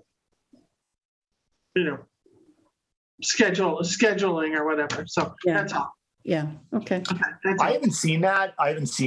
But Carrie, I don't know if you could speak to that. If Carlisle's looped into the public forums that are happening. To my knowledge, not specifically invited to this meeting on Monday. We did have a planning process that we used in the past where we did bring them in, but I don't believe that they will be attending on Monday. I don't think when we're doing the plan in the spring, the schools already had there was no tier 3 projects for the schools except the middle school. Okay. So, but if the high school did have something, they should be looped in. I think that was the thought. But Carrie, remind me, in the 10-year plan, it's not just going to be new projects, but it's also going to show the debt payments for projects that were previously approved, built, constructed, for which we're still paying. I don't know if the high school has anything on the books as a result of that, and if so, that would show up in terms of what we're still paying for. Right. So the high school projects are the high school and the landfill project. There's some debt service associated with the landfill. Those are the only 2 items for the high school. Okay, Mary. Thanks, Chris. Thanks, Eric. I'm so glad you're on this job. A lot of people have put a lot of work into this, and I know you worked for the town of Bedford, I think, for their capital plan. Is that correct, Eric? I did, yes. Before I moved to Concord, I lived in Bedford. I was on the capital expenditure committee. Great. So a lot of people worked hard, and now this is the first year we're going to actually see what it's, we have recommendations, but how it's actually going to work. And we find that out in the first year. I just want to clarify, and Parashar just mentioned this, that you are going to look at debt service, not just the amounts for capital spending. You're going to look at what is the debt service associated with each of those so that we get a feel for what the impact would be on property tax. Is that correct? Are you asking me, Mary? I am, yeah. So. Oh yeah, that was one of the big recommendations of the task force. That's definitely in my scope. Great, thank you. That's all I want you to do. Dean. It's simple comment, and that is that the November 4th meeting, which explicitly identifies public comment, we should hold that as a hearing, just as a formal note, that probably ought to be held as a hearing, so people are free to step up to the mic, et cetera. Is that right? So, Eric, are all those 3 meetings that are set up, do they all include public comment? Or is it just the one they have with us? I didn't note that. They're all described as public forums on the select board's capital planning site. The task force, I don't think we got into the issue of whether or not it'd be formal hearings. What was made explicit is that there would be opportunity for people to stand up and comment. Yeah. So whether it's at the end, in the middle, we didn't get into that granular detail. What we wanted to do is make sure folks recognized that people have multiple shots on goal, multiple bites at the apple to express their feelings. Nobody can come back and say, I didn't know about this, or I didn't have an opportunity to provide input. And Dean, if what is the distinction, do you think, between a hearing and a public forum? You think that's one and the same? Well, a public forum, I think, is a nebulous concept. It's just like, we're here, we're in listening mode. Right. A hearing, I think, is distinct in a committee context, is very distinct from a meeting. A meeting you can conduct as a business affair, and you don't need to let the public in. The fact that we're saying the public is going to be welcome to comment on it, typically that qualifies as a hearing. I was on the NRC, let's just say. When we were discussing specific permitting, we held a hearing on each permit request, and the neighbors would absolutely come and say, definitely don't do this next door to me. you know, because they had a formal capacity to raise objections or, you know, voice their opinion. And that's what a hearing is for. So I'm familiar. It's a really good, you know, it's a very good question. I'll take that back to. It's just a formal thing, a hearing. I'll take that back. Yeah, hearing is usually associated with a regulatory proceeding. And so planning board, zoning board, some of those select board stuff, obviously NRC, but this isn't, it's not our decision anyway, but there's not a regulatory proceeding, so. Right. The finance committee holds hearings on the town meeting warrant. We not a do those on regulatory the. thing either. It's just a hearing. Yeah. All right, so let me, it's a good question. I'll take that back. Can I just ask one question? I don't have what are the tiers? 1, 2, and 3? 3 is greater than 5 million. And so I think, Eric, in the attachment, do you have the details of the tiers, or is that something you can send to Peggy separately? Yeah, I'm sorry. That's okay. We can get that to you. We can share with you. But yeah, the tier 3 is the piece we're going to hear about. The big stuff. Okay. I'll send it over. Great. Thank you. Thank you. Amrith, you have your hand up? Yeah, to Dean's point, if it's a joint meeting of 2 boards and you have a quorum of both boards, you can say the public can't participate, but you can't preclude them from attending unless you want to go into executive session. Oh, right. Oh, yeah, no, yeah, obviously they can attend. They can attend, but the whole point of these is to have them voice their opinion. That's the point of conducting this. Yeah, it's a good question. So it's the first time we're doing it. So I'll go off and find out what people's intent was and how we should think about that meeting in November for us. Okay, good. Great. That's good. That's that topic. Thank you very much, Eric, for bringing that forward. And next we have Mary Hartman on economic vitality. Thanks, Chris. Chris Carmody, can you pull my slides up for me, please? Or Carrie? I've only got 3 slides and I talk fast. So. Good. I'm happy to pull them up. Unless Carrie, you want to do it? Yeah, I have it open. So Chris asked me to be the observer to economic vitality this year because a lot's happening. A lot more is happening lately regarding economic vitality, and it's longer term. I think we're going to see a lot more things happening over the next few years. So I thought I'd get us grounded on the background of economic vitality, and I looked at the Envision 2030 document to capture the goals. And the goals fall into 4 categories. First, to renew and improve the village centers. And obviously, this became even more important during the COVID. The second was to support commercial businesses that would attract and retain a constant workforce. These are things like the hospital and other things that would have a constant rather than a transient workforce and bring workers into town. The third was to support growth of new businesses, new to the town. And then fourth, this was actually looking at, well, what types of businesses do we want as part of our economic development? And the things that were articulated were arts, medical, healthcare, and green environmental businesses. So this is what was documented in Envision 2030, which was really captured a lot of input from a lot of people in town. So those are kind of our marching orders.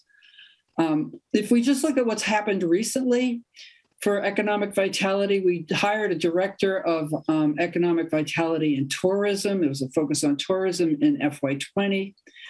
In FY22, our operating budget for economic vitality and tourism increased by 63 cents. So we're by 63%. So we're making, I wish it was 60. No, I don't wish, I don't. I actually think these investments are smart. I think that, so we're making investments in economic vitality and tourism. And as you know, we built a visitor center, but that was built mostly with private funds. And that's in the center of town. It's great. A lot of tours are marketed out of that. They start out of that facility. So it's been focused mostly on tourism, and again, mostly on keeping people or trying to attract customers into downtown Concord. So that's been the focus so far.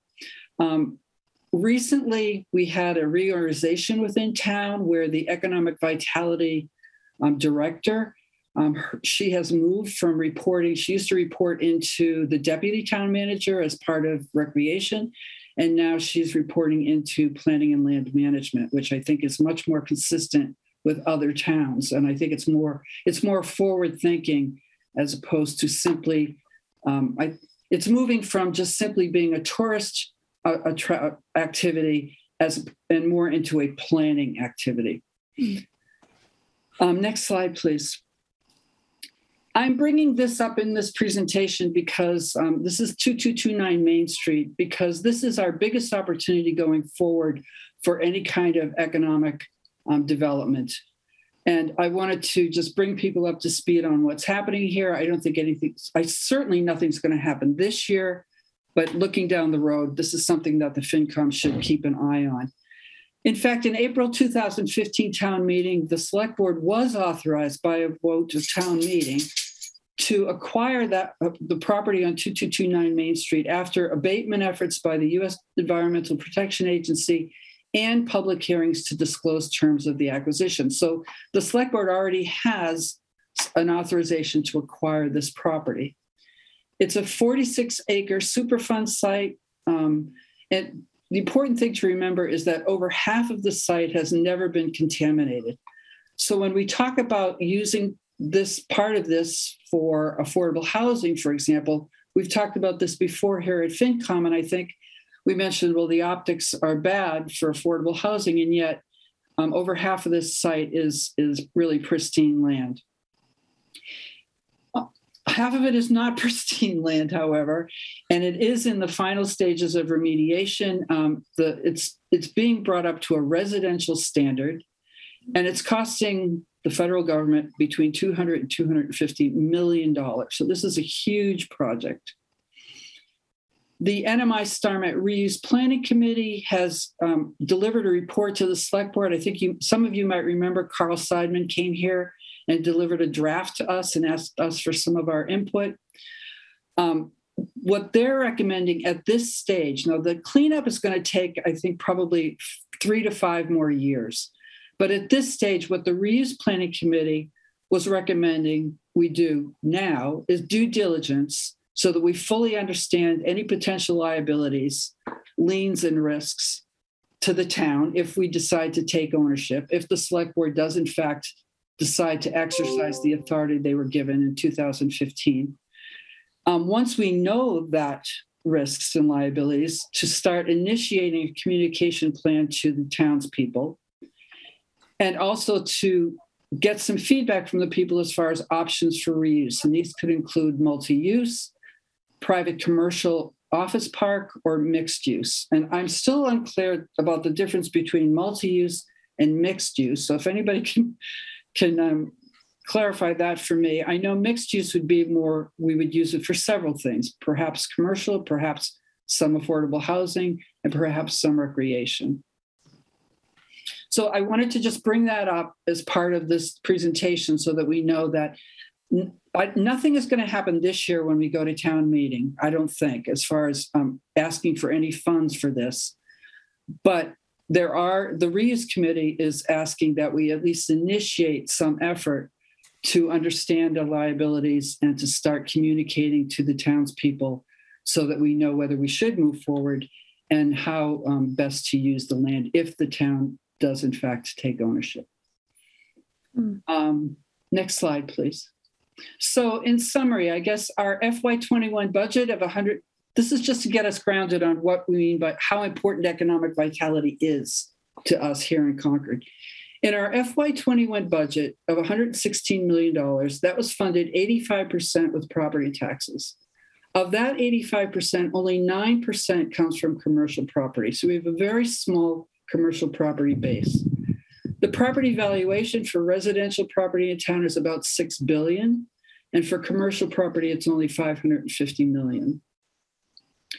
The Economic Vitality and Tourism Town Department is expanding beyond tourism and retention, and investments now could yield new revenue streams. What I'm thinking is that commercial development could become has an opportunity to become a new revenue stream to help us relieve the taxpayer burden.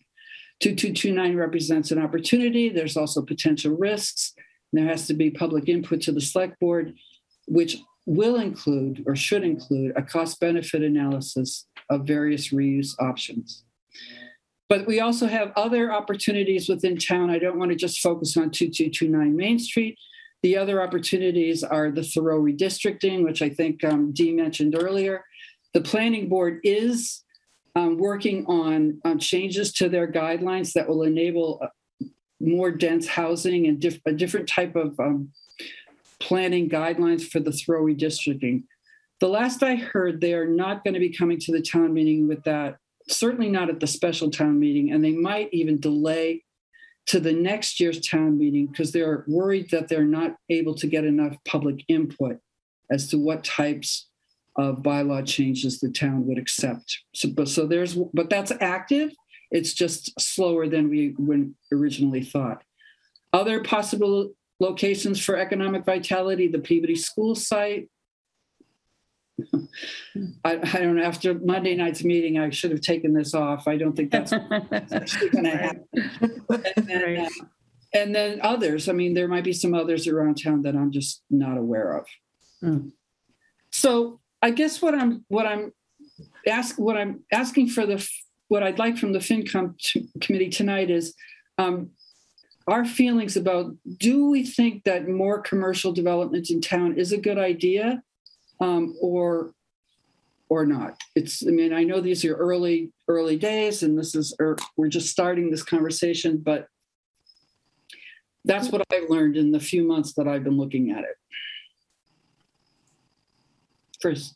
Yeah, so Mary, when you talked about how this group now is being put under the planning department, so I'm wondering, it makes sense to me that as they start to look at this with a forward-looking, view, that they will perhaps be able to answer that question a little bit of, well, what are you thinking, right? So is this more light industrial like Baker Ave, or is it, I think in Vision Concord, it talked about healthcare and sustainable business. They had a couple of categories of businesses. Yep. I think I've heard at select board meetings them talk about how one of the focuses is making it easier to do business in Concord. Yes. So there may be some rules or, that somehow may discourage business people. So I guess I don't have a particular, bent one way or the other.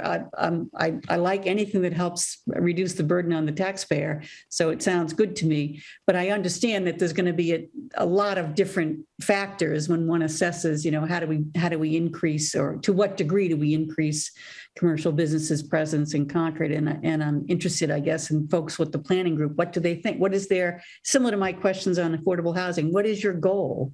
Is it 10% more, 5% more, or 30% more? So that's kind of where I am. Yeah, I think that the plans to help to make it easier to do business were focused on the retail end of things in town. So still very much the village centers. Yeah. But I'm hoping, actually, what I'm thinking right now is, I know Dee mentioned earlier or suggested that we have a joint meeting with the planning committee or the planning group, and maybe that's where we could ask them, are you doing the outreach necessary to get the commercial development? Anyway. Looks like you got a few other questions there, Mary. Okay, sure. Thanks, Mary, for pulling this together. It's again, I think you said it, I think a minute ago, I kind of feel like the affordable housing thing, right? So what's the goal we're trying to achieve? Mm-hmm. Would help then kind of figure out what policy changes we need to make, how much investment to put on it. When I hear the phrase, make it easier to do business, I cringe a little bit because without specifics, you could sort of bandy the phrase around, and I don't know what that means without specifics. What regulations, what practices make it difficult? So I guess probing in those areas I think would be helpful, and then also being realistic about what a town can actually do, because the decisions of where to locate businesses depend on a whole bunch of other factors, most of which are beyond any particular town's control, frankly. So I think having some line of sight around that, I think would also be helpful. I am more than happy to support ideas where you increase the commercial base from, what is it, 8% of 85 or 9% of 85? Yes. 7% basically of our total revenues, I guess, comes from commercial. Get it to 9 or 10, that would be great. Set that as a goal and see what happens. But be realistic is what I would encourage folks. Thank you. Peggy? You're on mute, Peggy. Peggy, you're on mute. I actually was on the long range plan committee. I've been trying to avoid admitting that, but so there were a couple of things on economic vitality. I would tell you, making it easier to do business in the town. It's all about parking in the village centers and the parking requirements, you know, for a new shop or something like that. There was a lot of talk about what the town can do to help the large business complex out on Virginia Road to get back up and running, because that's a lot of vacancy out there. If that got filled up somehow, that could be a revenue generator. It's pretty tough to fill up. It's pretty hard to access traffic wise, and it's got, you know, water is a problem, you know. So, but that was a focus, was, you know, what can the town do to help revitalize the area out on Virginia Road, which already exists and suffers from occupancy problems, which affect the taxes. And then the idea of being, you know, really, instead of thinking of Emerson as an enemy, which has happened in the past, think of it as a friend. It employs not just a lot of Concordians, but, you know, people all around. And then if you look over on Baker Avenue, most of those buildings have become successful as medical office buildings, which are taxable. They're not Emerson. So that's been kind of a real win-win. And I think that, you know, and the thought was that, you know, that would continue, and, you know, making those kind of transitions from just regular office to medical office or whatever, you know, less onerous, you know, and I think it's really interesting that the Director of Economic Vitality is now reporting to Marcia. To me, that signals that it's a positive signal that then she has got a mission, or the Planning and Land Management has a mission to be a little easier and more friendly toward some of the smaller to medium-sized redevelopment in the village centers, and other places where sometimes they really only look at, you know, the most stringent approach. So very, very interesting to me. Thank you. Kathy?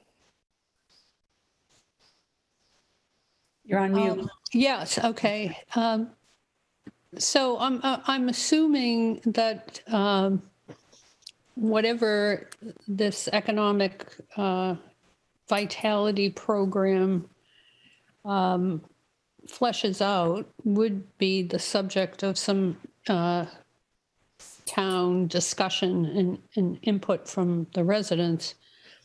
And as a resident, I hesitate when I hear making it easier to do business, because I think, as Parasha said, what exactly do we want to make easier, and what kind of businesses are we looking to encourage? We are a historic town, extremely sought after historic town with a village vibe. And, you know, I've been here 20 years, and, you know, we've not been looking to bring businesses into the town, at least not on any, maybe on the retail level, but certainly, again, I really wouldn't want to see any type of industrial park come into Concord. So that's just my comments. If somebody could frame it better for me, I might have less qualms. But yeah, I'm sorry. Maybe I misrepresented it. I don't think that anyone's talking about an industrial park. I think they're talking about perhaps office space. Maybe right. Right. So the comments about Baker Ave, I mean, that was all of that has been very beneficial. Yep. We got a whole new hotel as well.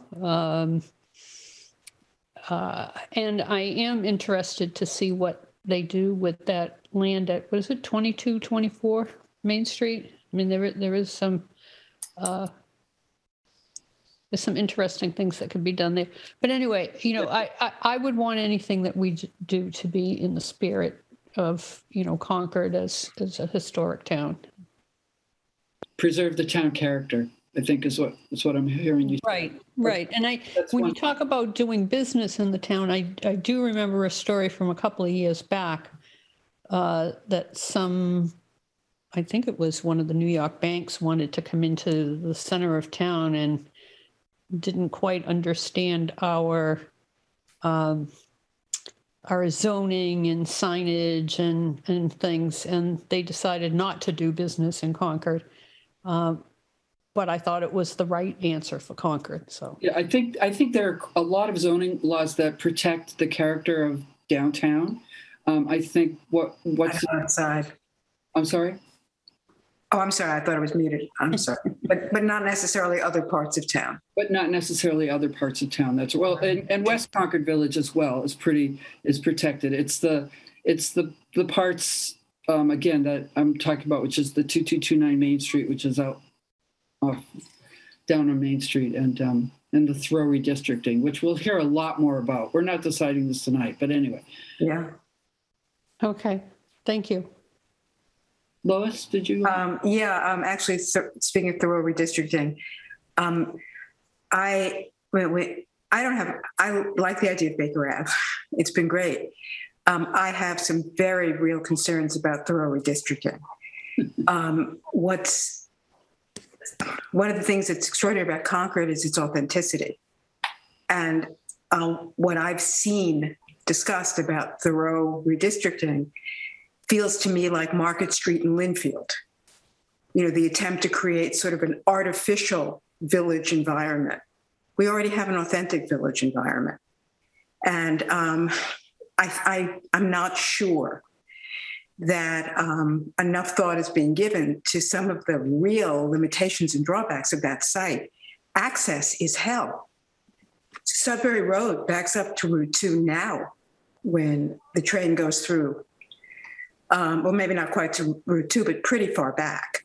And if you do the kind of development they're talking about doing in Crosby's, in the Crosby's area, you're going to have some pretty detrimental effects on the quality of life for sections of town without, I think, getting the compensation you're looking for, because it's not going to be particularly appealing to offices and retail establishments to have the kind of traffic problems that they're going to create. So I have some real, very profound concerns about that as a way of approaching increasing economic vitality, which doesn't mean that can't use that space differently. But the things that I've seen so far really worry me. And the point that was just being discussed is that the center is protected. And West Concord Village is pretty well protected. Mm-hmm. I'm not yet seeing, I'm hearing about discussion about zoning changes in the Thoreau district, but I haven't heard things that give me confidence that the character is going to be protected. It's kind of the stepchild of the commercial areas. So I think it's just as someone who's lived in town for 30 years and lived near that part of town for 30 years, I have some real concerns. And I think I mentioned that the planning board is going to have many forums. That's why they're delaying bringing this. Yeah, no, I'm actually, my observer assignment is the planning board. Great, so you know. So that. I'm now catching up on watching here, I spent a couple hours today watching some of their recent meetings, and I will be all caught up.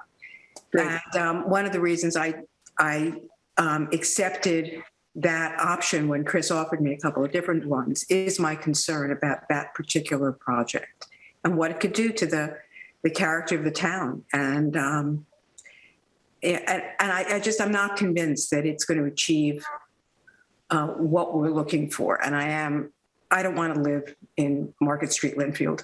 It's lovely to go there and go shopping. It's nice to have a Whole Foods to go to, but that's not what Concord is. And we should be able to find better balances. So I'm glad that they're taking their time with it. Okay, good. I think we're good on that. Oh, yeah, we still have some questions. Amrit, you have a question?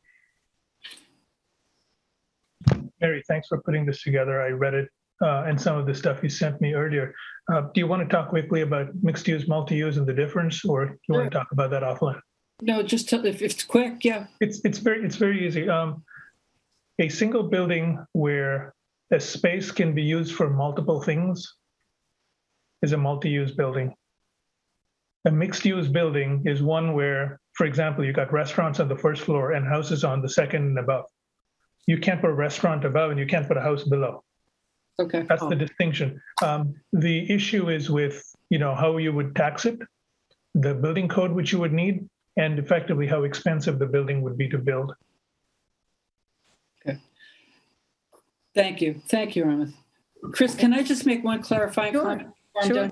When I said ease of use, and I've gotten some really good feedback that that's a term that can be interpreted many different ways. I think right now what they're thinking of ease of use is just helping retailers. So it's at a very low level. For example, I know Deborah's having a hard time opening her store that she's refurbishing in West Concord. And I think it's more just the paperwork and the Board of Health and scheduling. So it's not, let's change zoning bylaws so we can have an industrial park. That's not what we're talking about. I think they're really talking about a much lower scale.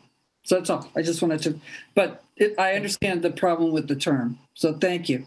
Great. Thank you, Mary, for giving us the update. So this topic is one that we sort of agreed is sort of a medium term, right? It's going to be something that maybe not a lot happens necessarily this year for FinCom involvement, but it's something that could happen over time. Most likely it will. So we'll keep our eye on it and we'll keep getting updates as things move.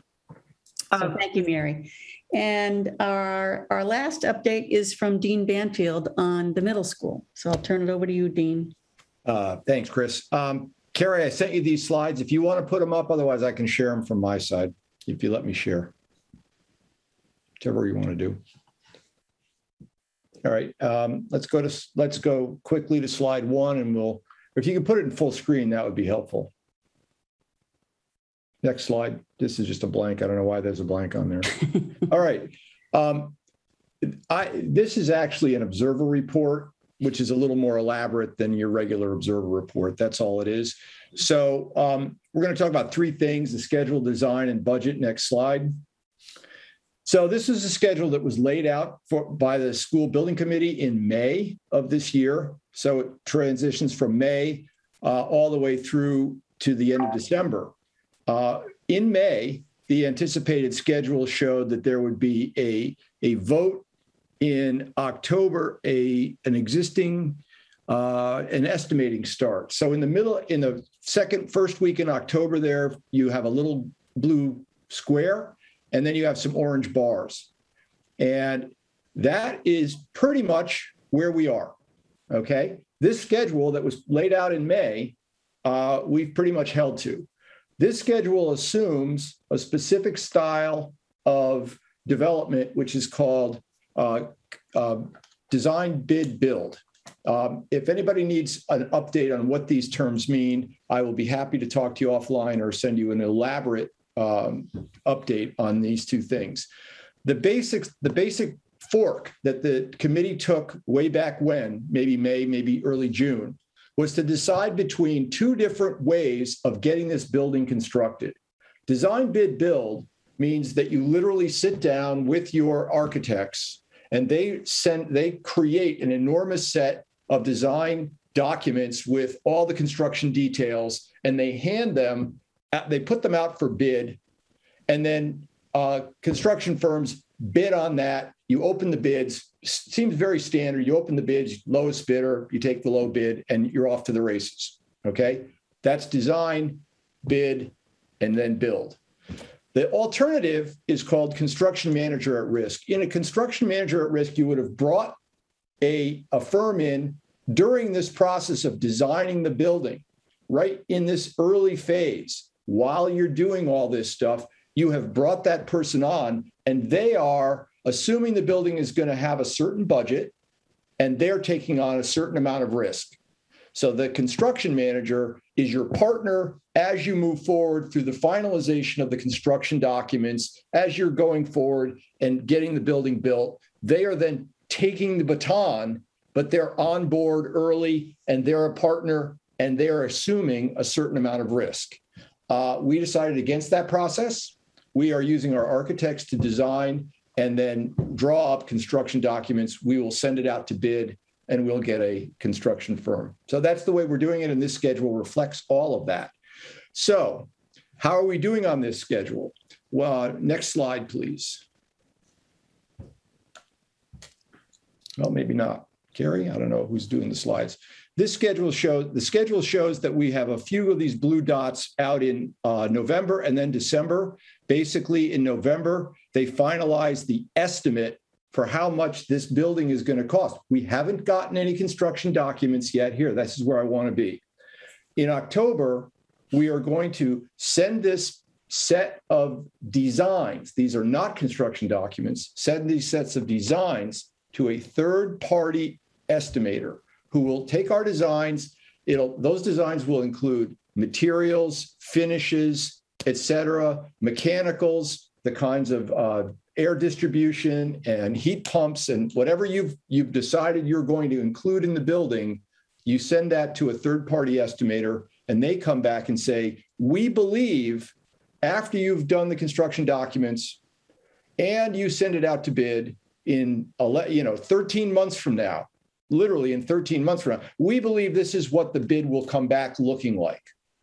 So we are at the point, October 7th, they'll have a meeting, and they will end up with an estimated design that they can send to a third party to come back with a design. Now, we must have some estimate that we're working with now.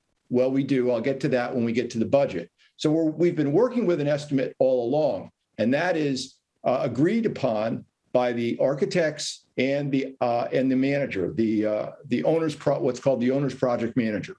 So we have numbers, but they have their own irons in the fire, and they have their own agendas. Oh, can we get this done at this price? We think we can. We think our design is going to stand up. A third party will have an independent look at all of that, and that's the last point at which we'll have any idea, how accurate we are. And that's the number that the town of Concord is going to be presented with at town meeting. So in October, we're going to get through that. In November, we're going to review that. The estimator is going to come back with that estimate, and we should have a vote by November 12th that says we're going to have a vote to approve the schematic design scope and budget, which includes reconciliation with that third-party estimator. Okay, so we're into the last strokes of getting this building put together. We are still a long, long way away. Once we've gotten through the committee approving it, the schedule I showed you on the last page showed that town meeting and then a vote would occur in December. Just a few weeks ago, the committee had their own discussion, and then they brought it to the select board, and the select board approved that they push 1 month. And so the meetings are going to occur. The town meeting is going to occur on January 20th. Chris gave us these dates. Town meeting is going to occur on January 20th, and the town vote is going to be occurring in the first week of February. So they've pushed the schedule 1 month because they just felt that December was just too chaotic. It was just like this, everybody's in its holiday mode, and all of this stuff was just too much for everybody to be able to pull together. So they pushed it out about a month. We still have challenges for pulling the town meeting together, but the schedule they put together in May, they are on it. So they're doing well on the schedule. Next slide, please. The work that they've been doing since we last even had an update from my observer reports is literally almost entirely design work. They had settled on a space summary, which had a certain number of square feet. There have been some very modest changes to that to keep the budget within 100 million, which both the select board and our board have strongly recommended that they stay within 100 million and less if they can do it. And this is the way the building is currently looking as that they will put out. There's a 3-floor wing on the left where all the classrooms for the teams will be. That's a teaching style that they're including in the design of the building. Is the way they want to teach is called team teaching, and those classrooms for your 4 core subjects, English, math, social studies, and science, will occur on the left in those classrooms. The section to the right, and there's like a glass bridge between these two pieces. There's really 2 buildings bridged together by this glass bridge that you see on the top picture. That's what we'll call the public wing. It has the gym, the auditorium, which were resized during the process due to public input. It has the administrative offices, and there are a few other classrooms. Language classrooms are over there. The art classrooms are over there, and the separate music classrooms are in that, we'll call it the public wing. So if there are events where you want to have a concert, you want to have a basketball tournament, you can lock off you can just pull a chain down or a fence of some sort, and nobody can even get into and cause chaos in the classroom wing. It can be completely shut off. So you can open up the gym on Saturdays for basketball leagues and stuff, and keep everything kind of contained on the right side of the building. The one thing I do want to point out is that a week ago, the committee voted that on the roof, they will allow all kinds of mechanicals and compressors and everything they need to do air circulation and heat pumps and everything. So it's not going to look as clean and neat as that. It's going to be more like the high school, which has a lot of mechanical stuff up on the roof. But, they voted, they need space for their solar panels, but they voted to do that. Next slide. All right, now let's talk about the budget. We've been working with $100 million for quite some time, and the committee has really taken that to heart. I want to commend Lori Hunter. Lori did a lot of work to find some spaces that she could do without within her education dreams, and those spaces were removed from the plan some time ago so that we could get this budget down and keep it within 100 million. So I do want to say thank you very much to Justin and to Lori for working hard, both with their teaching staff, et cetera, to find ways to make this building work at the number that the town committees have asked them to work on. It assumes that we're going to get 143,000 plus gross square feet. The number that's concerning to me personally is the next one down, which is that the architects and the owner's project manager have agreed on a number of $555 per square foot for construction. I'll show you in the next slide that this is in the lower third of what MSBA tracks. We are not being tracked by MSBA because we're not participating in the MSBA in their program. So we are not on the chart I'm going to show you in a minute. There's a factor added of 1.25 for all the kinds of things that don't have anything to do with construction, your insurance, mobilizing your stuff, a contingency bucket, paying the architects, et cetera. So you add a 25% overhead. And when you're all done, we're at 99,560,000. So we're just under the wire. We're sending those estimates out to the third-party estimator as I described, and they'll get all the detailed specs on materials, systems, et cetera. One of the things that's been a little bit surprising to me is that the committee is not really deeply engaged in how the budget for building the building occurs. Every now and then, someone will say, can we have this kind of finish? Or can we see that kind of flooring, et cetera? And the response from the architects or from the OPM is, well, that's not in the budget model. But the committee has no idea really what the budget model is. So they don't know how much has been allocated for wall finishes or how much has been allocated for flooring or et cetera. But they get told, you can't have terrazzo, it's way out of bounds. We can't do that, for example. So it's just it's an odd function of the way the budgeting is working, which is that the architects and the OPM kind of have a good handle on the budgeting, but the committee is just kind of not really that engaged. They're at the very highest level, $555 a square foot, you're good. But they don't know, I can't have wood on my walls. You can have wood look, some kind of fiberglass that looks like wood, but you can't have actual wood. So these are the kinds of things that happen. There will be a value engineering list developed in the next month.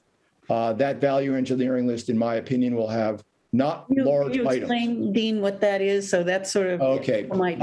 Okay, so we send it out to the third-party estimator, and it comes back, and it's way over 100 million. That third-party estimator says it's 110. How are you going to find 10 million? What are you going to do? So what you do is ahead of time, you come up with ideas for, well, if I have to, I could cut this. If I have to, I could change these finishes. I could change these fixtures. I could put in, we're not going to have a wired Ethernet where it's all going to be Wi-Fi, so we can cut all that wiring costs. We don't have to do that. So there are things that can be done that you can understand ahead of time. Like if we really have to cut, we can do this. We can take things off this list, apply them to the building, not necessarily compromise the building, but otherwise get the building done and keep it within the budget. So that's a value engineering exercise. There has been some talk that if the estimate comes back well under, that there could be what are called alternate adds, where we can, since we have budget, let's add stuff back.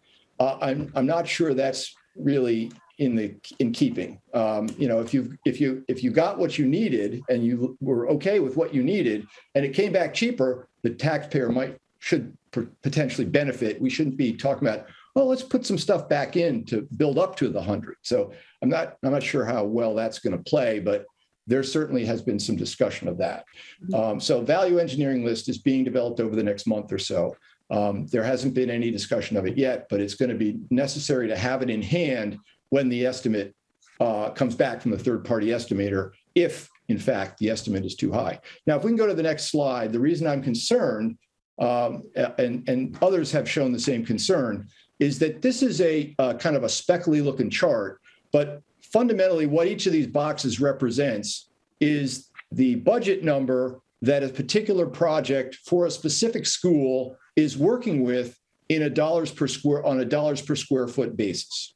So you see a bunch of X's and O's and stuff like that. The only one that I really know what it means is if you see an X that looks like this, it means that a town meeting vote failed. And there are 3 or 4 of those. That you can see. This is kind of small and hard to see, but there are 3 or 4 of those in the blue band, one over from the right.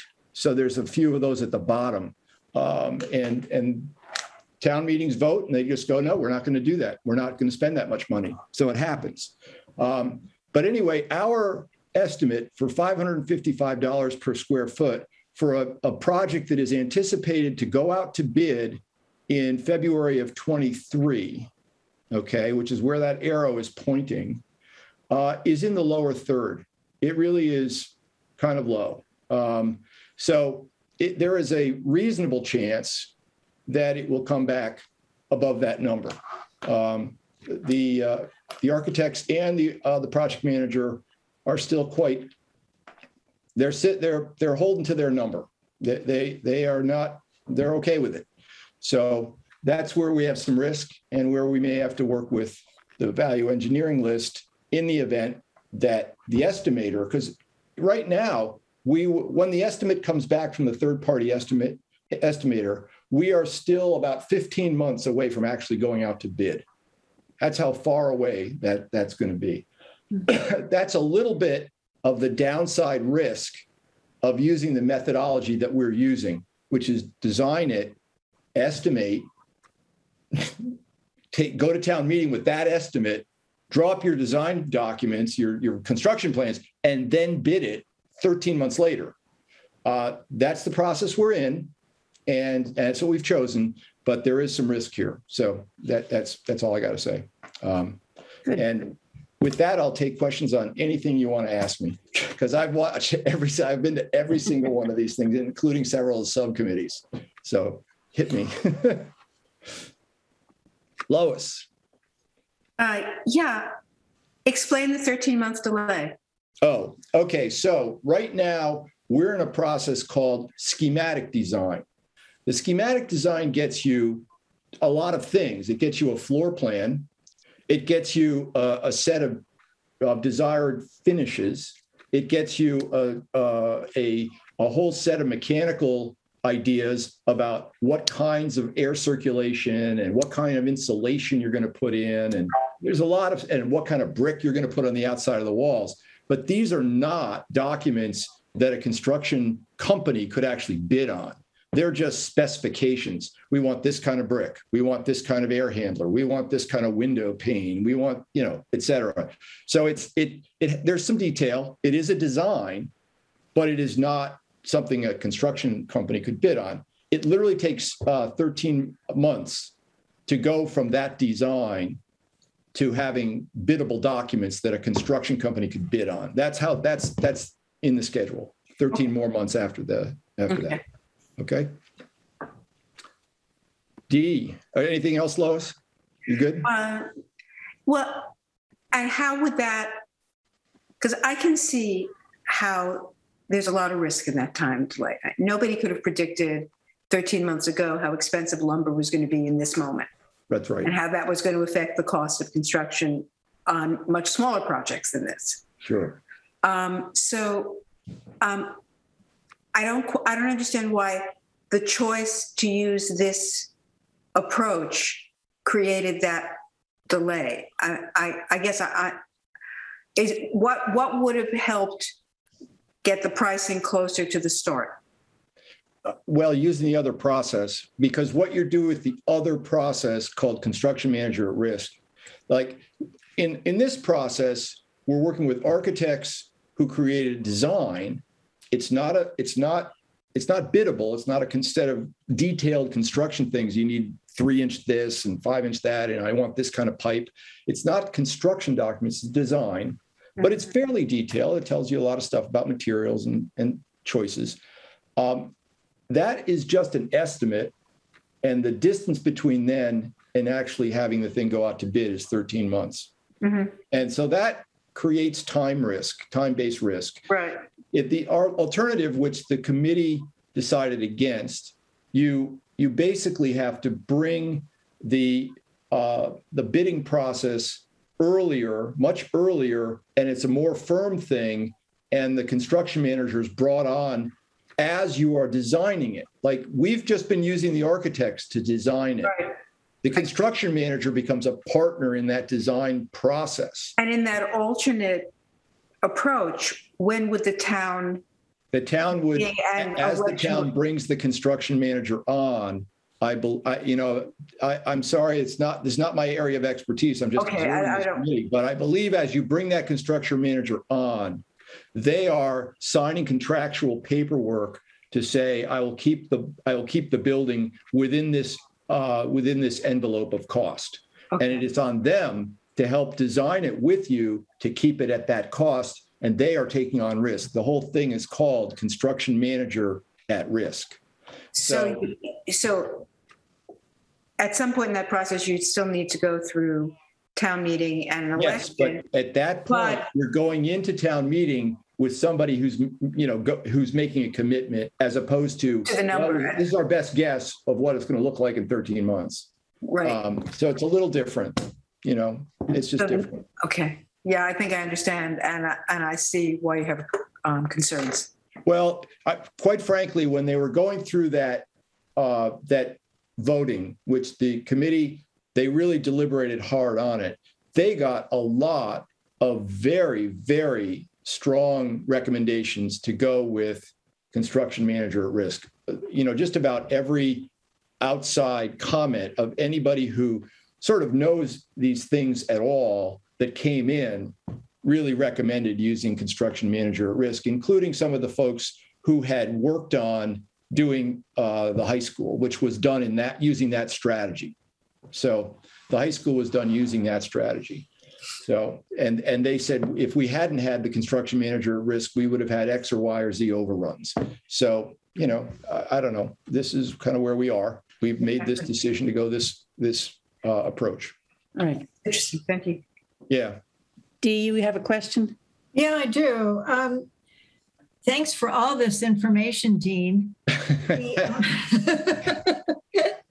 If the project is approved in February 2022, when will the school be completed? I think they're looking at 2025. So it would start. The thing would go out to bid probably in March of 23.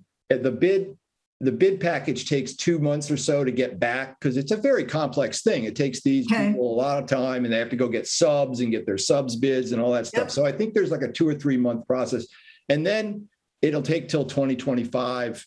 Then you'll open the bids and take one of these. So students will start school September 2025? I'm not sure. I don't have that off the top of my head right now. I think they don't start in September, D. I think they start They've been later talking on. about doing mid-year, something like mid-year that. opening. Yeah. They're perfectly happy to have the opening because they had so much success getting an opening with the high school in the middle of a year that they felt one of the positives of doing that is that everybody wants their school to open on September. So all these construction companies are busting themselves to try to get schools open in September. Yeah. And if we were to let it slide, we might get a better price. So okay, maybe mid-school year, mid-year, February could be the Easter break. 2026. There's a bunch of different options. Yeah. Okay, and then they still have to demolish the old school? Yes, they do.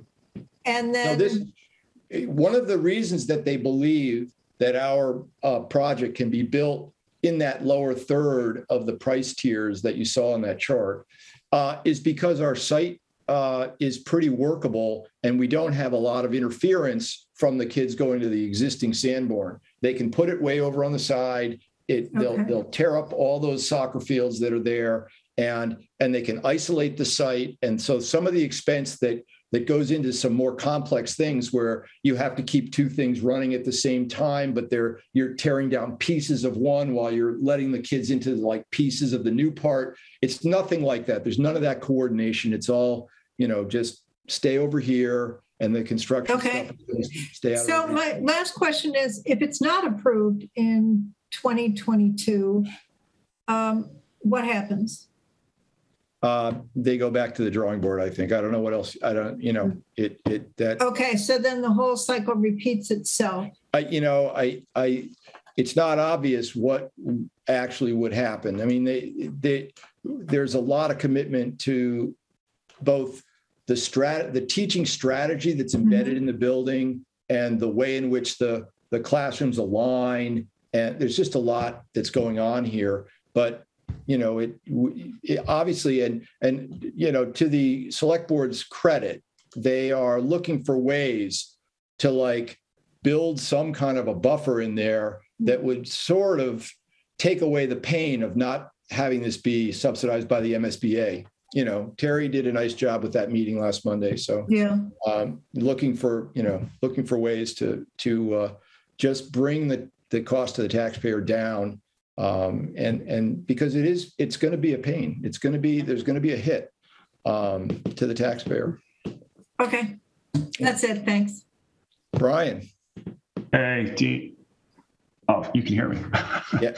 And real quick question for you. On that chart that you showed us, you said you had some concern about 555 square foot in that bracket. What I'm curious to know is, did all of those you were concerned that we were at the low end because, the price could go up relative to the other prices in that bracket, or did I misunderstand the way you were describing? These are prices for what we expect a bid will come in at in really two years, in like March of 23 or something like that. I mean, the bid comes in quite a long time from now. So the real question is our estimate accurate? Why are these other towns estimating that their bid in 23 is going to come in at 600, at 625, at 650 a square foot? What makes them think that theirs is going to be more expensive than ours?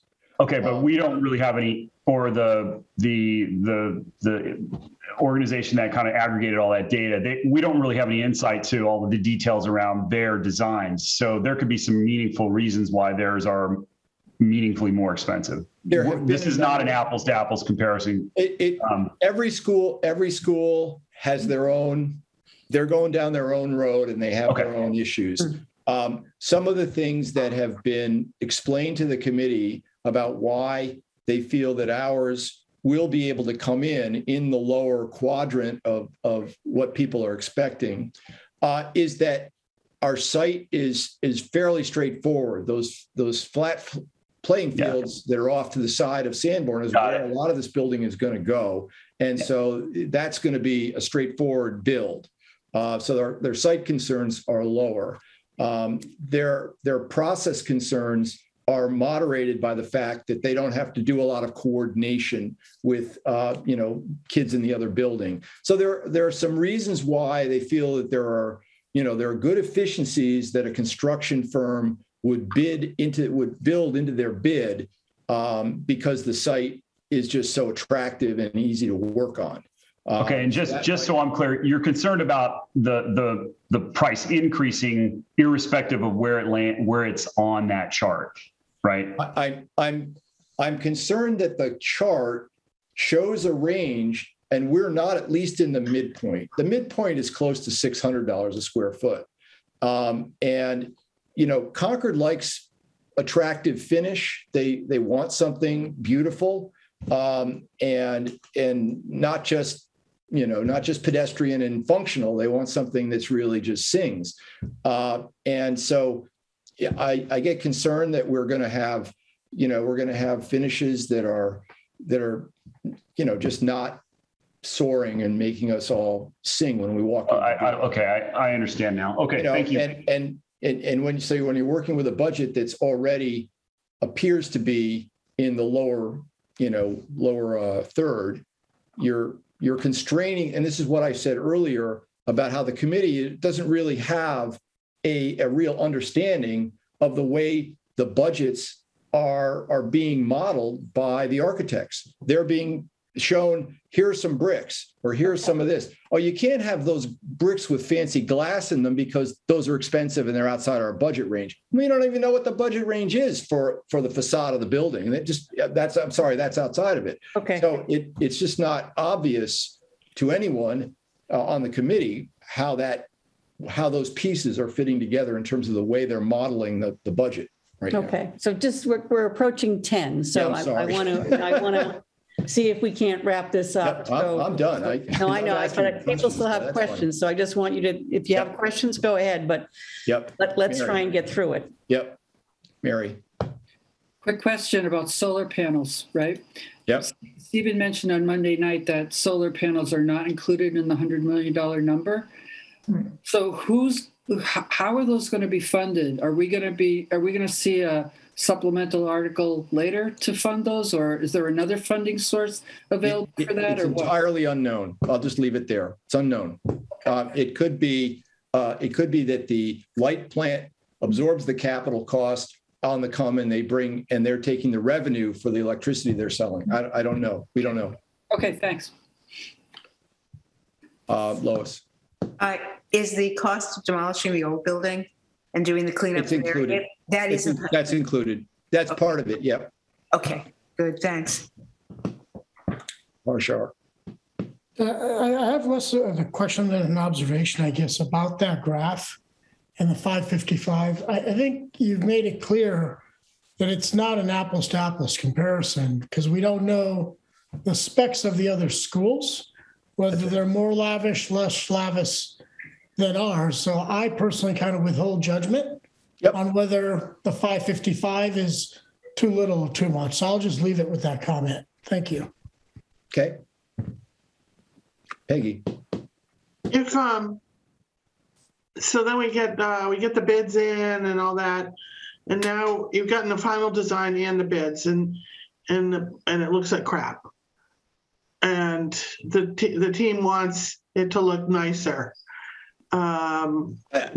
Then what happens? Let's be clear. It does what the drawings I just showed you do not look like crap. I mean, I'm talking about the finishes, and, all the things that you've referenced. Okay. Let's say the committee says, this is just not what we had in mind. Then what? It's unlikely that the committee is going to be in that position. The architects are doing what they can to, give us choices that are attractive within what they consider their budget range for the particular, like flooring or, window treatments or whatever. Okay. So, yeah. Okay. So far, nobody's pushed back and said, we really absolutely have to have this more expensive thing that you're telling us we have to have this less quality item. That conversation has not occurred within the committee context. They may create a value engineering list where you're starting to get into that, but that list has yet to be created. Okay, well, you did allude to this sort of situation throughout your presentation, so I thought I'd just a simple example was they put a bunch of flooring choices out. Terrazzo was never mentioned. Somebody asked about terrazzo. They just went, no, that's completely out of the question. The next one down was something called burnished concrete. That became out of the question because apparently that's also too expensive, but it was on the list and it was shown. And they said, oh, maybe we'll do this. No, we're not doing that. It's too expensive. So, it's not obvious to me, what, how that background budget is being managed, but they clearly the architects and the OPM have some sense of it. Okay. Good. Okay, good. Great update. Thank you, Dean. And I suspect we'll be talking about this obviously some more. We'll be sponsoring a hearing associated with this. So to the extent that we have other things to report, we'll keep it coming. And if we need to, if there's a desire to meet again with that building committee, I'm happy to arrange that.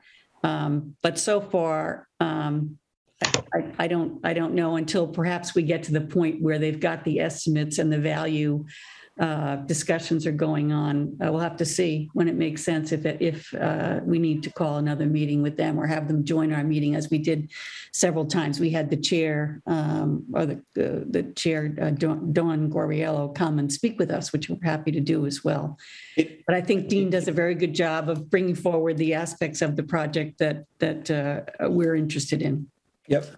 So there you go. All right. Great. Thank you. So that's it for the updates. I think I'm going to hold on Observer unless someone has something that's very important they want to talk about, and it sounds like we have one. So Dee, go ahead. Yeah, Board of Assessors. September 30th is Lane Partridge's last day. He's the assessor. He's moving on to Barnstable. He's been here for 10 years. And he's been an assessor for 22 years. And there will be an interim assessor, and that's all I know. Okay.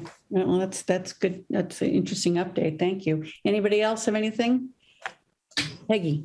Sorry, just really quickly, the Community Preservation Committee, the deadline for applications was just last Friday, the 17th. They've got 13 applications for a total of 2.57 million. They don't know how much is available yet. They're going to get that from you, Carrie. The biggest one is $1 million. Most of them are pretty familiar, familiar projects. So if anyone wants to look at them, they are all posted already. on the CPA website under 2022 funding applications. Great. So that's very timely. They'll be starting their visits and hearings immediately. Good. Okay, so we'll hold some more observer updates later at another meeting. And I guess we're now open for public comment. If there's anybody, Chris, that you can see that has Only one person there. Terry Ackerman has her hand up. Terry Ackerman, please, would you promote her so we can see Terry? She's coming in.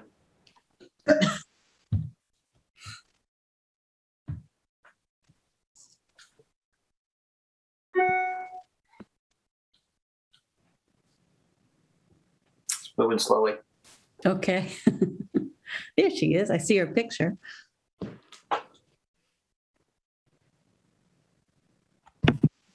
Hello, can you hear me? Yes, Terry. Hi, welcome. A very interesting meeting. Thank you for all those details. Just a few comments to answer some of the questions. Well, first of all, the end of the year process, as select board liaison, I will convey to the select board that it was a long discussion here and your displeasure with the process and that you support the changes that Kerry is suggesting. And then thank you for doing that long discussion on affordable housing. I think that's really important.